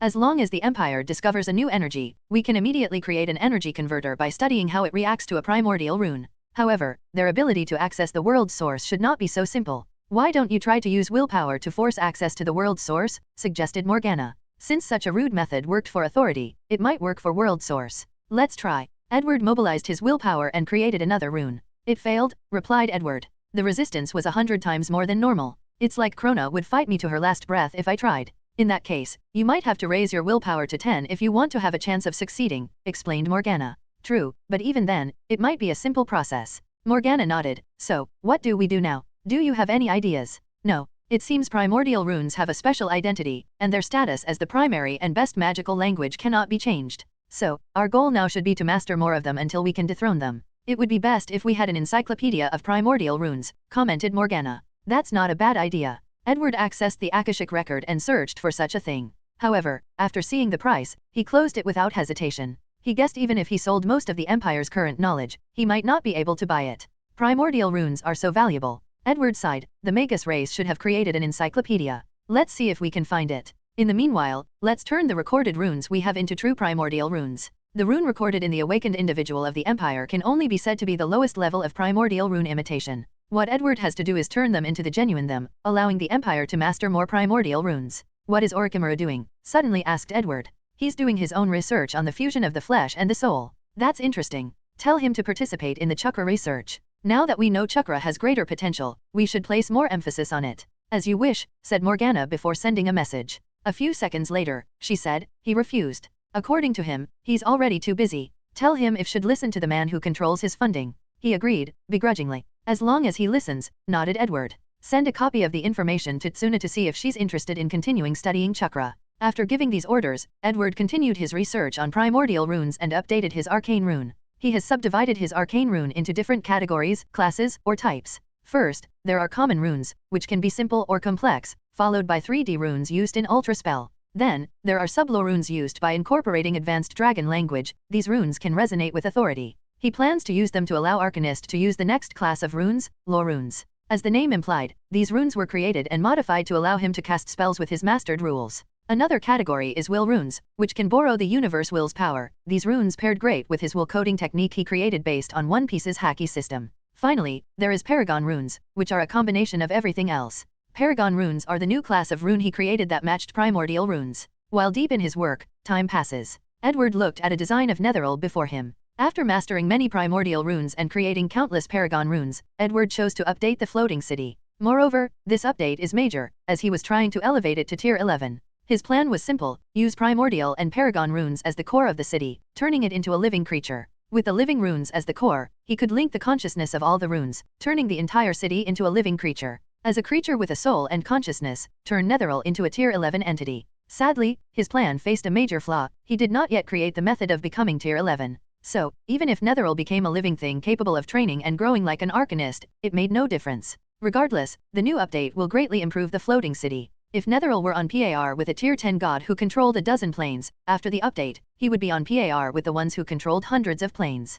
Furthermore, I can use Netheril to test out any tier 11 method I create. Master, it's time to go. 515. The solution to the variance I forgot to mention. I retcon something in the chapter labeled Primordial Runes. 2. Odin acquired Primordial Runes at tier 10, not 12. How long has passed? Asked Edward. 72 years, replied Morgana. So long. Edward did not feel the passage of time because he was engrossed in his research. What about outside? There are 2 weeks left before the Bone Council meeting. I see. Then, we must deal with the situation. Edward left his room as he went to check on the Empire. Only 2 weeks had passed since he punished Guznad, but his news was still a hot topic across the entire galaxy. Meanwhile, the recuperation effort of the war had ended, and the government focused on properly governing the large territory, ensuring that all the new races and species were integrated without any issue. The number of Arcanists in the Empire is rising every day. With the Black Clover dimension, no matter how magically inept a race is, they can acquire mana after stepping into it. Then, they only need to kill creatures in the Konosuba dimension and raise their mana, soul power, and magical state to tier 3.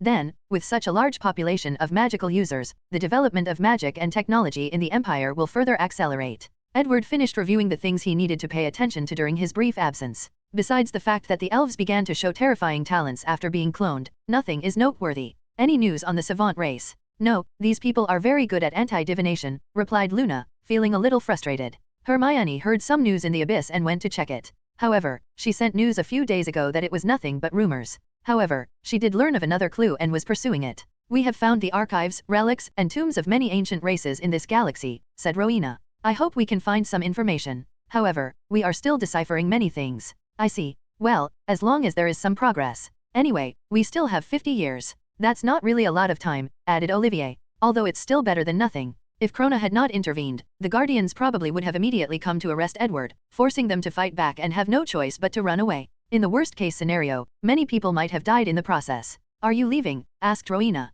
Yes, I need to make a short voyage and get something from another world. Do you want someone to go with you? No need. This time, I'm truly going for a short voyage. I will be back in no time. Time was of the essence, and Edward did not have the desire to spend a lot of time in another world, let alone waste resources to buy another time dilation artifact from the Akashic record. Edward chatted with his family briefly before taking one of the tier 9 floating cities and leaving. Netheril is still needed to keep the fog around the Milky Way and isolate it from the outside. He was extremely careful while navigating into the void this time around. He hoped his luck would not be as terrible as the last time and accidentally met another powerful creature. As fate would have, Edward did not encounter any trouble. He soon reached his destination and entered the world. In the process, he entered a blockade that required subtle manipulation before reaching his destination. Then, he immediately sent probes to check the environment and rules of the sect. It's not as bad as I anticipated, muttered Edward. Although this world was mainly technology-based, magic still existed, so his powers would not be completely sealed and require great time to adapt. Have you found our target? Asked Edward. Yes, I've found a few. Good. Capture 10 of them. Choose one with variety so we can compare. As you wish. A few minutes later, Edward walked into a room in the city with 10 captured individuals, all elderly men in lab coats, blue shirts, and green pants. Rick Sanchez, it's a pleasure to meet you, said Edward. Bastard, since you know who I am, you should know the consequences of kidnapping me, yelled one of the Ricks. I'm very well aware of what you're capable of, nodded Edward before snapping his hand and sealing their mouths. Do you scan his memories? Yes. I'm guessing the process was not simple. You're right. This man's mind was a labyrinth, full of protections and traps. It's almost as bad as you, said Morgana. As long as we get the information we want. True. Scan their brain composition and life code. Having the genetic information of such a smart man will benefit us immensely. Morgana nodded while Edward walked into another room. A screen floated before him with a formula. Without hesitation, he began to make what was on the blueprint. Soon, Edward created a gun powered by a green fluid. What an ingenious method to achieve interdimensional travel. He commented on the technological marvel of this gun. He pointed at a wall and fired it.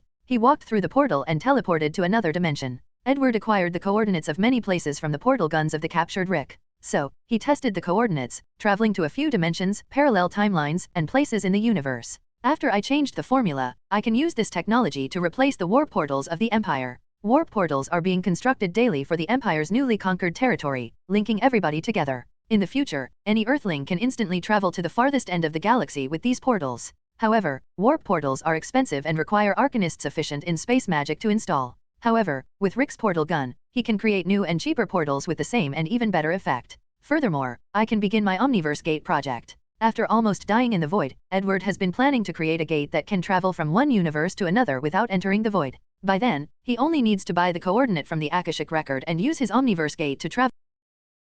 Sadly, such technology was too advanced for him. Now, with this portal gun, he saw the hope of accomplishing it. After finishing the test, Edward returned to the city. How is it? Besides the slight difference between these two, the rest were the same. Two of the Ricks grew in dimensions where humans had frog and lizard appearances, so their genetic makeup was not the same. The only question now is whether the rest are different from Rick C-137. The show Rick and Morty followed the adventure of Rick C-137. So far, it showed that he was unique amongst all his counterpart variants. Edward wanted to know whether his life code would be different from the rest. Alright, let's proceed with the plan. Edward turned himself into Rick, while Morgana created a body that resembled Morty. Then, they teleported to the Citadel, where the Council of Ricks was located. Edward's objective was the Citadel. Rick C-137 used the Citadel to create the central finite curve, which is a wall around infinity. Rick used technology to isolate a piece of the multiverse, banding countless timelines together. In other words, he created a smaller multiverse inside the larger multiverse. And in that small multiverse, every variation of himself is the smartest person alive.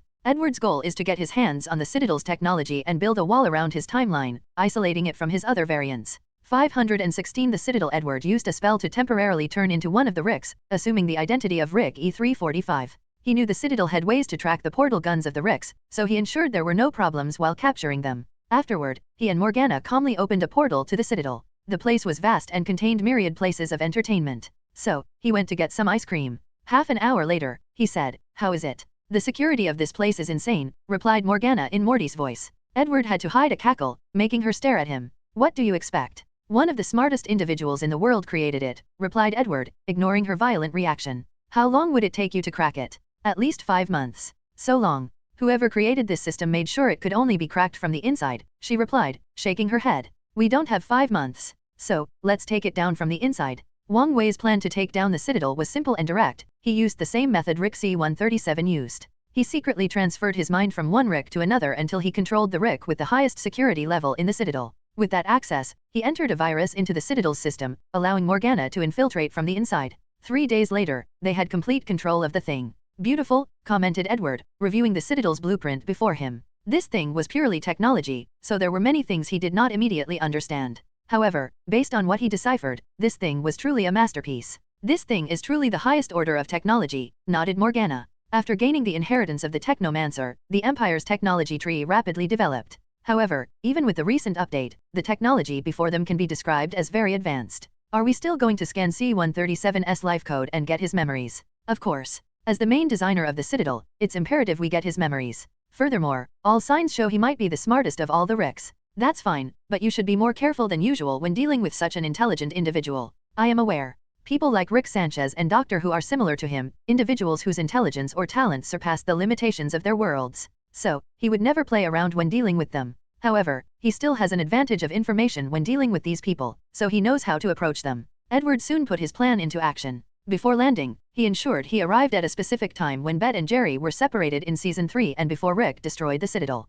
He approached Bet as a fellow veterinarian and flirted with her. With his natural charm, her loneliness after the divorce, and a few spiritual hint spells, Edward successfully convinced her to have dinner with her family despite not being ready to date so soon after her divorce/separation. The dinner went smoothly, and nothing expected occurred. Edward was charming and spoke with everyone. Although Rick only gave him a look and was mostly quiet, the kids loved him. After the dinner, "So, what do you guys think?" asked Bet. "Holy shit, Mom, you've hit the jackpot," said Summer. "How could you pull something like him? What does that mean?" "Summer is right, Mom," said Morty. "I'm not into men, and I want him to marry me. So, you guys are okay with him? You don't mind me dating so soon after your father? With a hunk like this, screw Dad." "Summer, don't talk like this about your father," she reprimanded. However, her eyes seemed to be smiling. Finally, Bet looked at Rick. "Dad, why don't you say something? Don't you like him?" "Something doesn't seem right," said Rick before rushing into his garage. He soon returned with a few pieces of equipment and scanned every room in the house, focusing on the dining table. Of course, he did not find anything since Edward was so careful.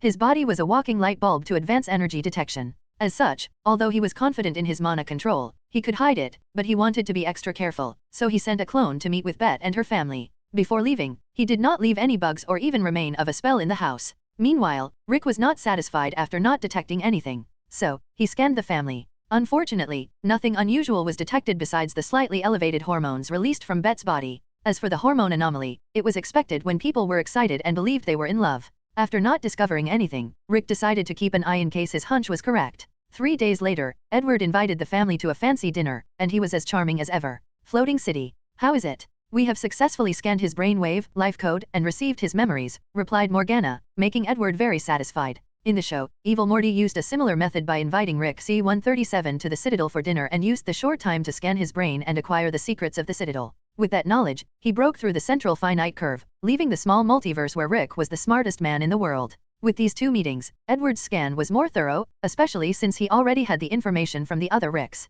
Looking into the distance, he sighed deeply. "I'm sorry, Bet." After that, he did 4 things before leaving. The first was to take away the Citadel and put it inside the floating city. Sadly, he could not take away all the Ricks. Despite this man's great intelligence, his self-destructive tendencies are too extreme. Only one of them is enough to throw the Empire into chaos, let alone 1,000 of them. However, Edward was satisfied with having a history of the Council so he could learn how to better deal with the interpolitical relationship of his own Council. The second thing he did was to gather more portal gun technology. Rick was not the only one who invented this technology, and there is a sentient race of dinosaurs who even improved on his design. He was more than satisfied after getting his hands on it. The third thing was to go to the magic dimension called Dragon. He stole all their magical knowledge and learned a new magical language. From his memories, he knew wizards developed portal spells similar to Rick's portal gun and was interested in this magical knowledge. The last thing Edward did was capture a creature known as Unity. It was a hive-mind creature, so he was interested in studying such a unique species. After everything was done, he entered the void and headed home. "Boss, we were lucky." "What do you mean?" "I spotted a void creature." "Again?" "Yes," nodded Morgana. "Luckily, it only glanced at us and did not pay much attention." Edward sighed in relief. He did not even ask her why he did not remind her. He knew trouble would follow if she dared to pay too much attention to such a creature or even record it. "The void seems more active than usual," muttered Edward. Thinking of Merlin's long absence, he started to worry about the old man. "We got what we wanted, so let's return." The group returned to the Empire, preparing for the next step. And I know some fans might have wanted this arc to continue since Rick and Morty have plenty of potential, especially with the many world-defying technologies. However, the last season I watched was the 4th one, so I don't remember much. Furthermore, I have prepared for the next few worlds to be this short, and I don't want to deviate from my outline like I did for the Naruto world. 517 more time. After returning home, Edward discovered only a few hours had passed despite spending a week in the Rick and Morty universe. So, he no longer wasted time and got to work after checking on his family. He had 2 weeks before the council meeting. In such a short time, he needed to understand and be capable of using all the Citadel's technology. Technology did not come as naturally to Edward, but he still had an extremely high IQ, so it took him some time in a time acceleration room to master the technology of the Citadel to the point of being able to replicate and upgrade it. Finally, he had to prepare before activating the thing. The process took 3 more days. Finally, Edward launched the Citadel. A few members of his family accompanied him along with the Time Aurors. The Citadel will now fall under their jurisdiction, so they need to know how to control and incorporate it into their existing system. The process was simple, at least on the surface. Edward felt a slight tremor, but it was too subtle and unnoticeable by most. "How is the data?" "Everything is fine," replied Malatu Amin, an arcanist from the Ethiopian region and the current department head of the Time Auror. He was born with a unique perception of time since the old era. Unfortunately, his talent never had a chance to shine until the Empire. He was discovered to be one of the few people with the talent to wield time magic, so Edward used every means to nurture him. He did not let him down and proved his talent. Then, Edward granted him control over the Time Auror, guarding the Empire's timeline. "We have successfully placed a wall around our timeline." Amin felt relieved as his job just got 100 times easier. People would be surprised how often individuals tried to mess up with time and rewrite history. There were more time turners than the Ministry of Magic of the previous era told the people existed, and some people are born with the talent to control time magic. However, instead of training properly, they often hide their talent and engage in dangerous secret experiments that can endanger the space-time continuum. Finally, their job is to also prevent creatures from the blank realm and from other timelines from entering their timeline. Before Edward's variant, they rarely encountered such a thing. However, plenty of scary creatures from the blank realm roam from one timeline to another. "Your agents won't have any problem entering and leaving, right?" asked Edward. "No problem. What about the protocols to ensure no problem?" "We have updated our security measures and monitor every particle that leaves and enters our timeline." "Excellent. However, from now on, reduce the number of tasks to the multiverse to the bare minimum." With the current situation, Edward wanted to cancel all missions into the multiverse. However, the Empire needs more resources, and the Dark Multiverse will soon become its main source. Amin was surprised by this order, but he did not ask much. So, if the Empire did not tell him, he understood it was an issue beyond security levels. Such knowledge usually involved the deepest secret of the royal family, and he was politically minded enough to know not to pry. Edward continued observing the data for this Citadel. His understanding of space-time rules and the multiverse will drastically increase with the newly gathered data. Sadly, it was not time for study and research. He left the Citadel and returned to his lab. He closed his eyes and waited a few hours. Finally, he succeeded in his attempt. Soon, he found himself in a white room with a petite woman before him. Krona. We don't have much time, she said indifferently. Be quick and direct. I placed a wall around my timeline. Would that solve my current issue? No, it can only buy you an extra 10 years. So few. The Guardians are monitoring the multiverse. They won't care about a destroyed timeline, but a disappearing one is another thing. So, once my method is no longer useful and they begin their search for you, they will notice the anomaly of a missing timeline. Edward frowned before asking, could I move the Empire and move to another plane? Krona was quiet. This was the last thing she wanted after putting so much effort into Edward and the Empire. She was already hopeful about them but became even more joyous after seeing the technology to put a wall around a timeline. Furthermore, she saw this was not the limit of this technology. In the peak era of the Magus race, they did not have such technology. They had tier 11 Magus who could easily hide one or multiple timelines but never the technology or magic to do such a thing. One advantage the Arcane Empire had over the Magus race was its inclusivity. The Arcane Empire could perfectly fuse and accept everyone and everything, whether it was technology, countless different power systems, multiple races, ethnicities, or civilizations. Meanwhile, the Magus race walked the path of assimilation. They assimilated everything into their races and their magic. As such, she saw hope for them to reach heights greater than the Magus race. Your method might work, replied Krona, deciding to tell the truth. Might. Every life I create has a unique life or soul imprint. I keep a record of these imprints, and the Guardians have access to these records. If you move to another plane, they can track you there. However, in other planes, they are only a very powerful tier 10 god, so it might be easier to deal with.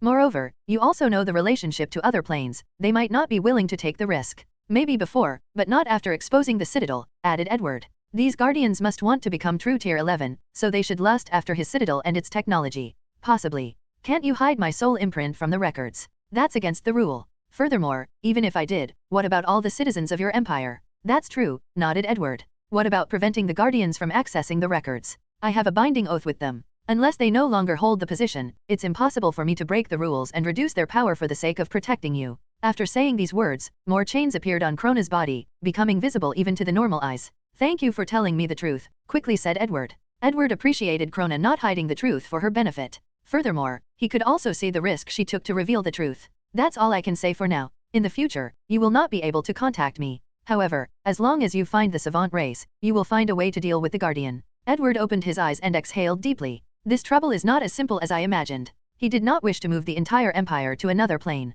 Firstly, this place was his home, and he had many advantages, mostly in the form of Krona's blessings. Edward could predict how much harder it would be for the empire to rise to the pinnacle of the astral realm in other planes. Furthermore, why do I need to run away from these gods? They should be the ones running away from me. A ray of ruthlessness flashed in his eyes. He would not deal with these Guardians simply to remove his status as a time criminal. No, once he has enough information, they should be the ones afraid and running away from him. Edward left the lab and prepared for the meeting at the Council of Bones. 518 The Council of Bones. On the day of the meeting, Edward took a special spaceship and headed to the meeting. He could have traveled alone, showing how he achieved multiversal travel using only his strength and ability. However, he decided it was unwise to show too much power during the meeting, which could easily lead to his other variants teaming up to deal with him. However, he also knew what kind of people his variants were, so he chose a ship with very advanced technology to show up. After opening up a portal, Edward headed directly to the coordinate of the meeting. He soon found himself on a somewhat desolate planet on some unknown planet. His scanner showed him this was once Earth, but all life was eradicated for some reason. Was it done naturally or the actions of one of my variants? Muttered Edward before the power of time flashed in his eyes. He saw the reason for Earth's extinction, and it was just misfortune. A giant meteorite took out all life on the planet, just like it did for the dinosaurs. Edward was a little reassured before focusing on a towering construct floating above Earth's orbit. He immediately sneered as he could see the design was eerily similar to the Citadel. One thing about me is I'm somewhat predictable when it comes to certain things. He knew he would have chosen the same designs if he had been in charge of creating the meeting place for the Council of Bones. Without much hesitation, he controlled his ship to enter this fake citadel. There was a designated area for people to land and undergo a registering process. Edward looked at the man with the same face as him registering his information, and he felt this experience was somewhat trippy. You're G003. That's correct. You only need a small test before attending. What test? To detect your tier. I see, nodded Edward. Has the council taken measures to prevent leaks of our data? Such a thing will be discussed in the upcoming meeting, replied Edward A765.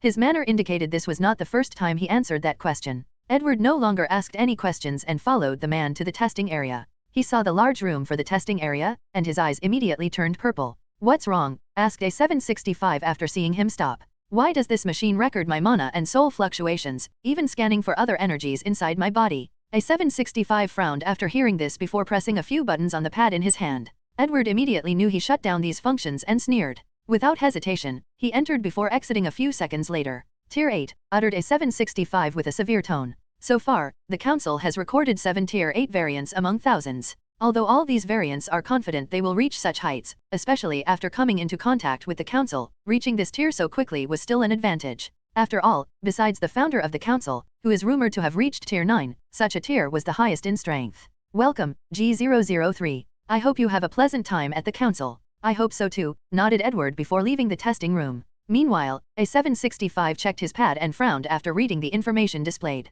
Technology level, highest tier. A765 knew what it meant for the ship of G003 to be classified as the highest tier. Adding on his Tier 8 strength, this meant only one thing. Another contender for the Council President, and it's one of the best. A765 sighed before focusing on his task. He knew he had no chance of becoming the president. So, his objective was to become the head of the department that kept records on all members of the Council. After entering the Council, Edward found himself in a vivid atmosphere with countless people talking, competing, exchanging ideas, and even fighting. An unforgettable look flashed in his eyes as he looked at his variants, specifically the ones who brought their wives. Unfortunately, these variants had the same taste in women, so their harem was similar to his, minus the ones from other universes. It seems my inability to form single, deep, meaningful relationships is a constant of the multiverse. Edward sighed to himself before mingling with these people. The council meeting would not start until 5 days later, giving everybody enough time to gather information and prepare for any worst-case scenarios. During these 5 days, Edward met many variants of himself and made plenty of connections. He analyzed the information he received and summarized it. So far, he has discovered a few groups or factions among his peers. The first one is the Arcane Empire faction, composed of all the Edward who walked similar paths of conquering the planet and gathering knowledge from multiple individuals. Although not everyone used the name Arcane for their empire, their ideologies were similar. So far, Edward discovered they were the most powerful and dangerous group. These people care deeply about a large population, so any timeline is another place to conquer. As such, even if they create an alliance, they are always on the lookout for each other. The second group Edward noticed was the Dark Lords, composed of all the Edwards who gave in to their desires and abandoned all morality for the pursuit of magic. Although some of them led tragic lives, which led to their current situation, they were still a group of madmen willing to do anything to become powerful. This group was considered the second most dangerous after the Empire factions. In some situations, they were even more dangerous. The third group was the Headmaster faction, composed of the variants who became Hogwarts headmaster, slowly changing the wizard world through education. Edward loved teaching, and these variants of him pursued such love and talent to the extreme.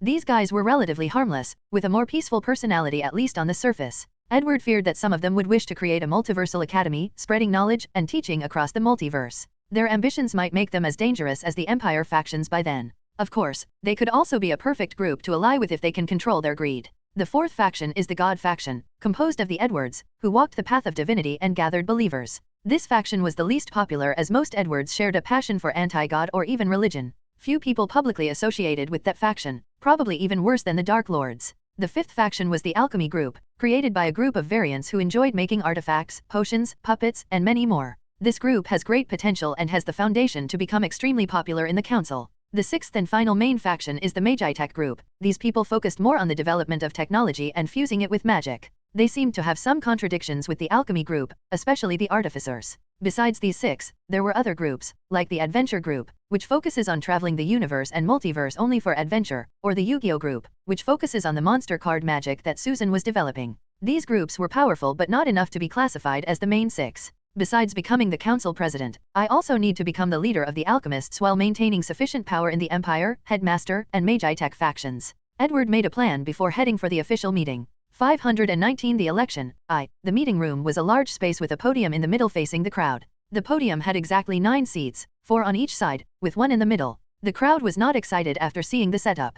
They wanted to know why these 9 people got into the spotlight but did not. As great fans of Rick and Morty, they knew one of the negative aspects of the Citadel. All Ricks had the same IQ, yet countless members of the Citadel were reduced to doing menial jobs. So, they would never allow themselves to fall into that category. Furthermore, their pride is even higher than Rick's, so how could they admit their inferiority to their counterparts? Luckily, before everyone rioted or made a scene, they received a message from the Citadel communication system explaining why these 9 people received preferential treatment. The first reason was they were all Tier 8 or above. Such an explanation was barely enough to satisfy these people. After all, they understood the concept of respecting the strong. Given that their peers had such achievements before them, it was proof of their excellence. However, numerous variants had weapons or other methods to deal with Tier 8 mages, so this was not enough. Luckily, the message also provided other reasons, such as these 9 people have displayed the highest level of technology, magic, and influence. These Edwards were not convinced since they were all confident in their abilities. Furthermore, the Citadel did not provide in-depth details of these people's technology nor explain what they meant by influence.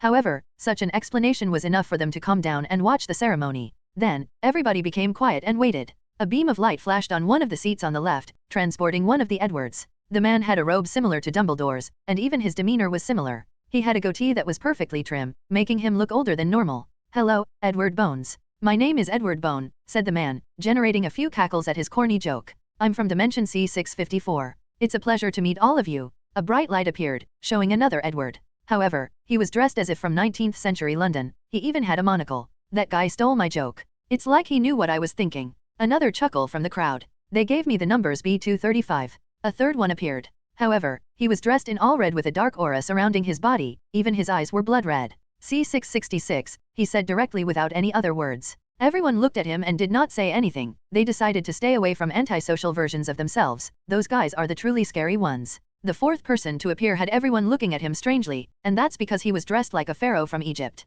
"It's a long story," he said with a wry smile. "On the first test of my multiverse ship, I failed and crashed in ancient Egypt. With no resources and knowledge to fix the problem, I took over and used the magic system and resources of that period to fix the ship. Then, one thing led to another, and the rest is history. People understood this guy belonged to the Empire faction but was kind of due to an accident. Maybe he assimilated into the culture after years of being a ruler. By the way, I'm F823. The seats on the left side were filled, so the light brought the fifth person sitting furthest from the center on the right. The man immediately caught everyone's attention since he was elderly with long white hair and beard. This variant's body exuded a vicissitudes of life that made people understand he had experienced immense suffering in his life. As soon as the variants laid eyes on him, they understood this would be their fate if everything in their lives went wrong. "I am A001, said the elderly Edward. "I'm here as a cautionary tale to all of you." The atmosphere became somber for a moment before the sixth person appeared. It was a man dressed in a more futuristic attire. His outfit bore some resemblance to the Time Lords from Gallifrey in Doctor Who, the ones who appeared during the 13th Doctor, not the old ones. "I am M616. People immediately paid attention to him as soon as he said these words. C137 and 616 were the numbers these variants wanted the most. Moreover, he also took the moniker M, which should be for Marvel. For a person to receive that number for their dimension, there must be something special. The seventh person to appear was also eye-raising. He did not have the signature black hair and blue eyes of the majority of variants. Instead, he had golden hair and eyes. A noble aura of divinity emanates from his body. "Buo," said one person, followed by the majority of the group. They did not hide their disdain and contempt. "Come one guy, the divine civilization has plenty to offer," argued L123. Unfortunately, most Edwards had the same disdain for godhood and divinity. In the end, L123 did not have time to introduce himself, and his dimension number appeared above his seat like the others. The eighth person to appear was our protagonist, Edward Bones G003. He wore his usual white gold robe, catching the attention of the group.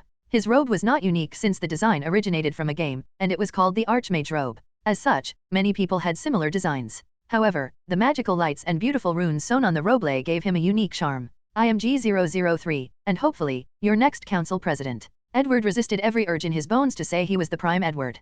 People's response to his introduction was lukewarm at best. After all, everyone wanted to be president. So, who is this guy to say he will be their leader? Finally, after a few seconds of chattering, a light brighter than everyone appeared in the middle position. A man wearing a black magic robe with golden patterns appeared in the center. "I am C137, he declared. Then, he released the terrifying aura of a Tier 9 mage, suppressing the entire event. The variants did not take kindly to this kind of provocation and responded. Everyone used different methods, mostly technology and artifacts, to disperse the suppressing aura. The 8 individuals sitting next to him were the most successful in this endeavor. Humph. A cold snort resonated in the citadel as a pressure on PAR with the C137 manifested. In an instant, the new pressure suppressed C137 partly. Everyone looked at the source and discovered it was G003. The odd part is that they did not detect any magical artifact, implying he used his strength to achieve such a thing. Of course, Edward would not tell them about his arcane spark that allowed him to fight above his tier. So, he only smiled with all the attention on him. Meanwhile, C137 made great efforts to control his emotions. His overwhelming entrance was ruined by one person. In his mind, he recalled all the information he knew about G003. G003, member of the Empire faction. In a short period, he used his overwhelming knowledge to become the leader of the alchemist factions while also significantly influencing the Empire and Magitech faction. He also has a friendship with the headmaster factions. Technology level, highest tier. Conclusion, greatest threat to the council president position. The threat he posed might be greater than I anticipated, thought C-137.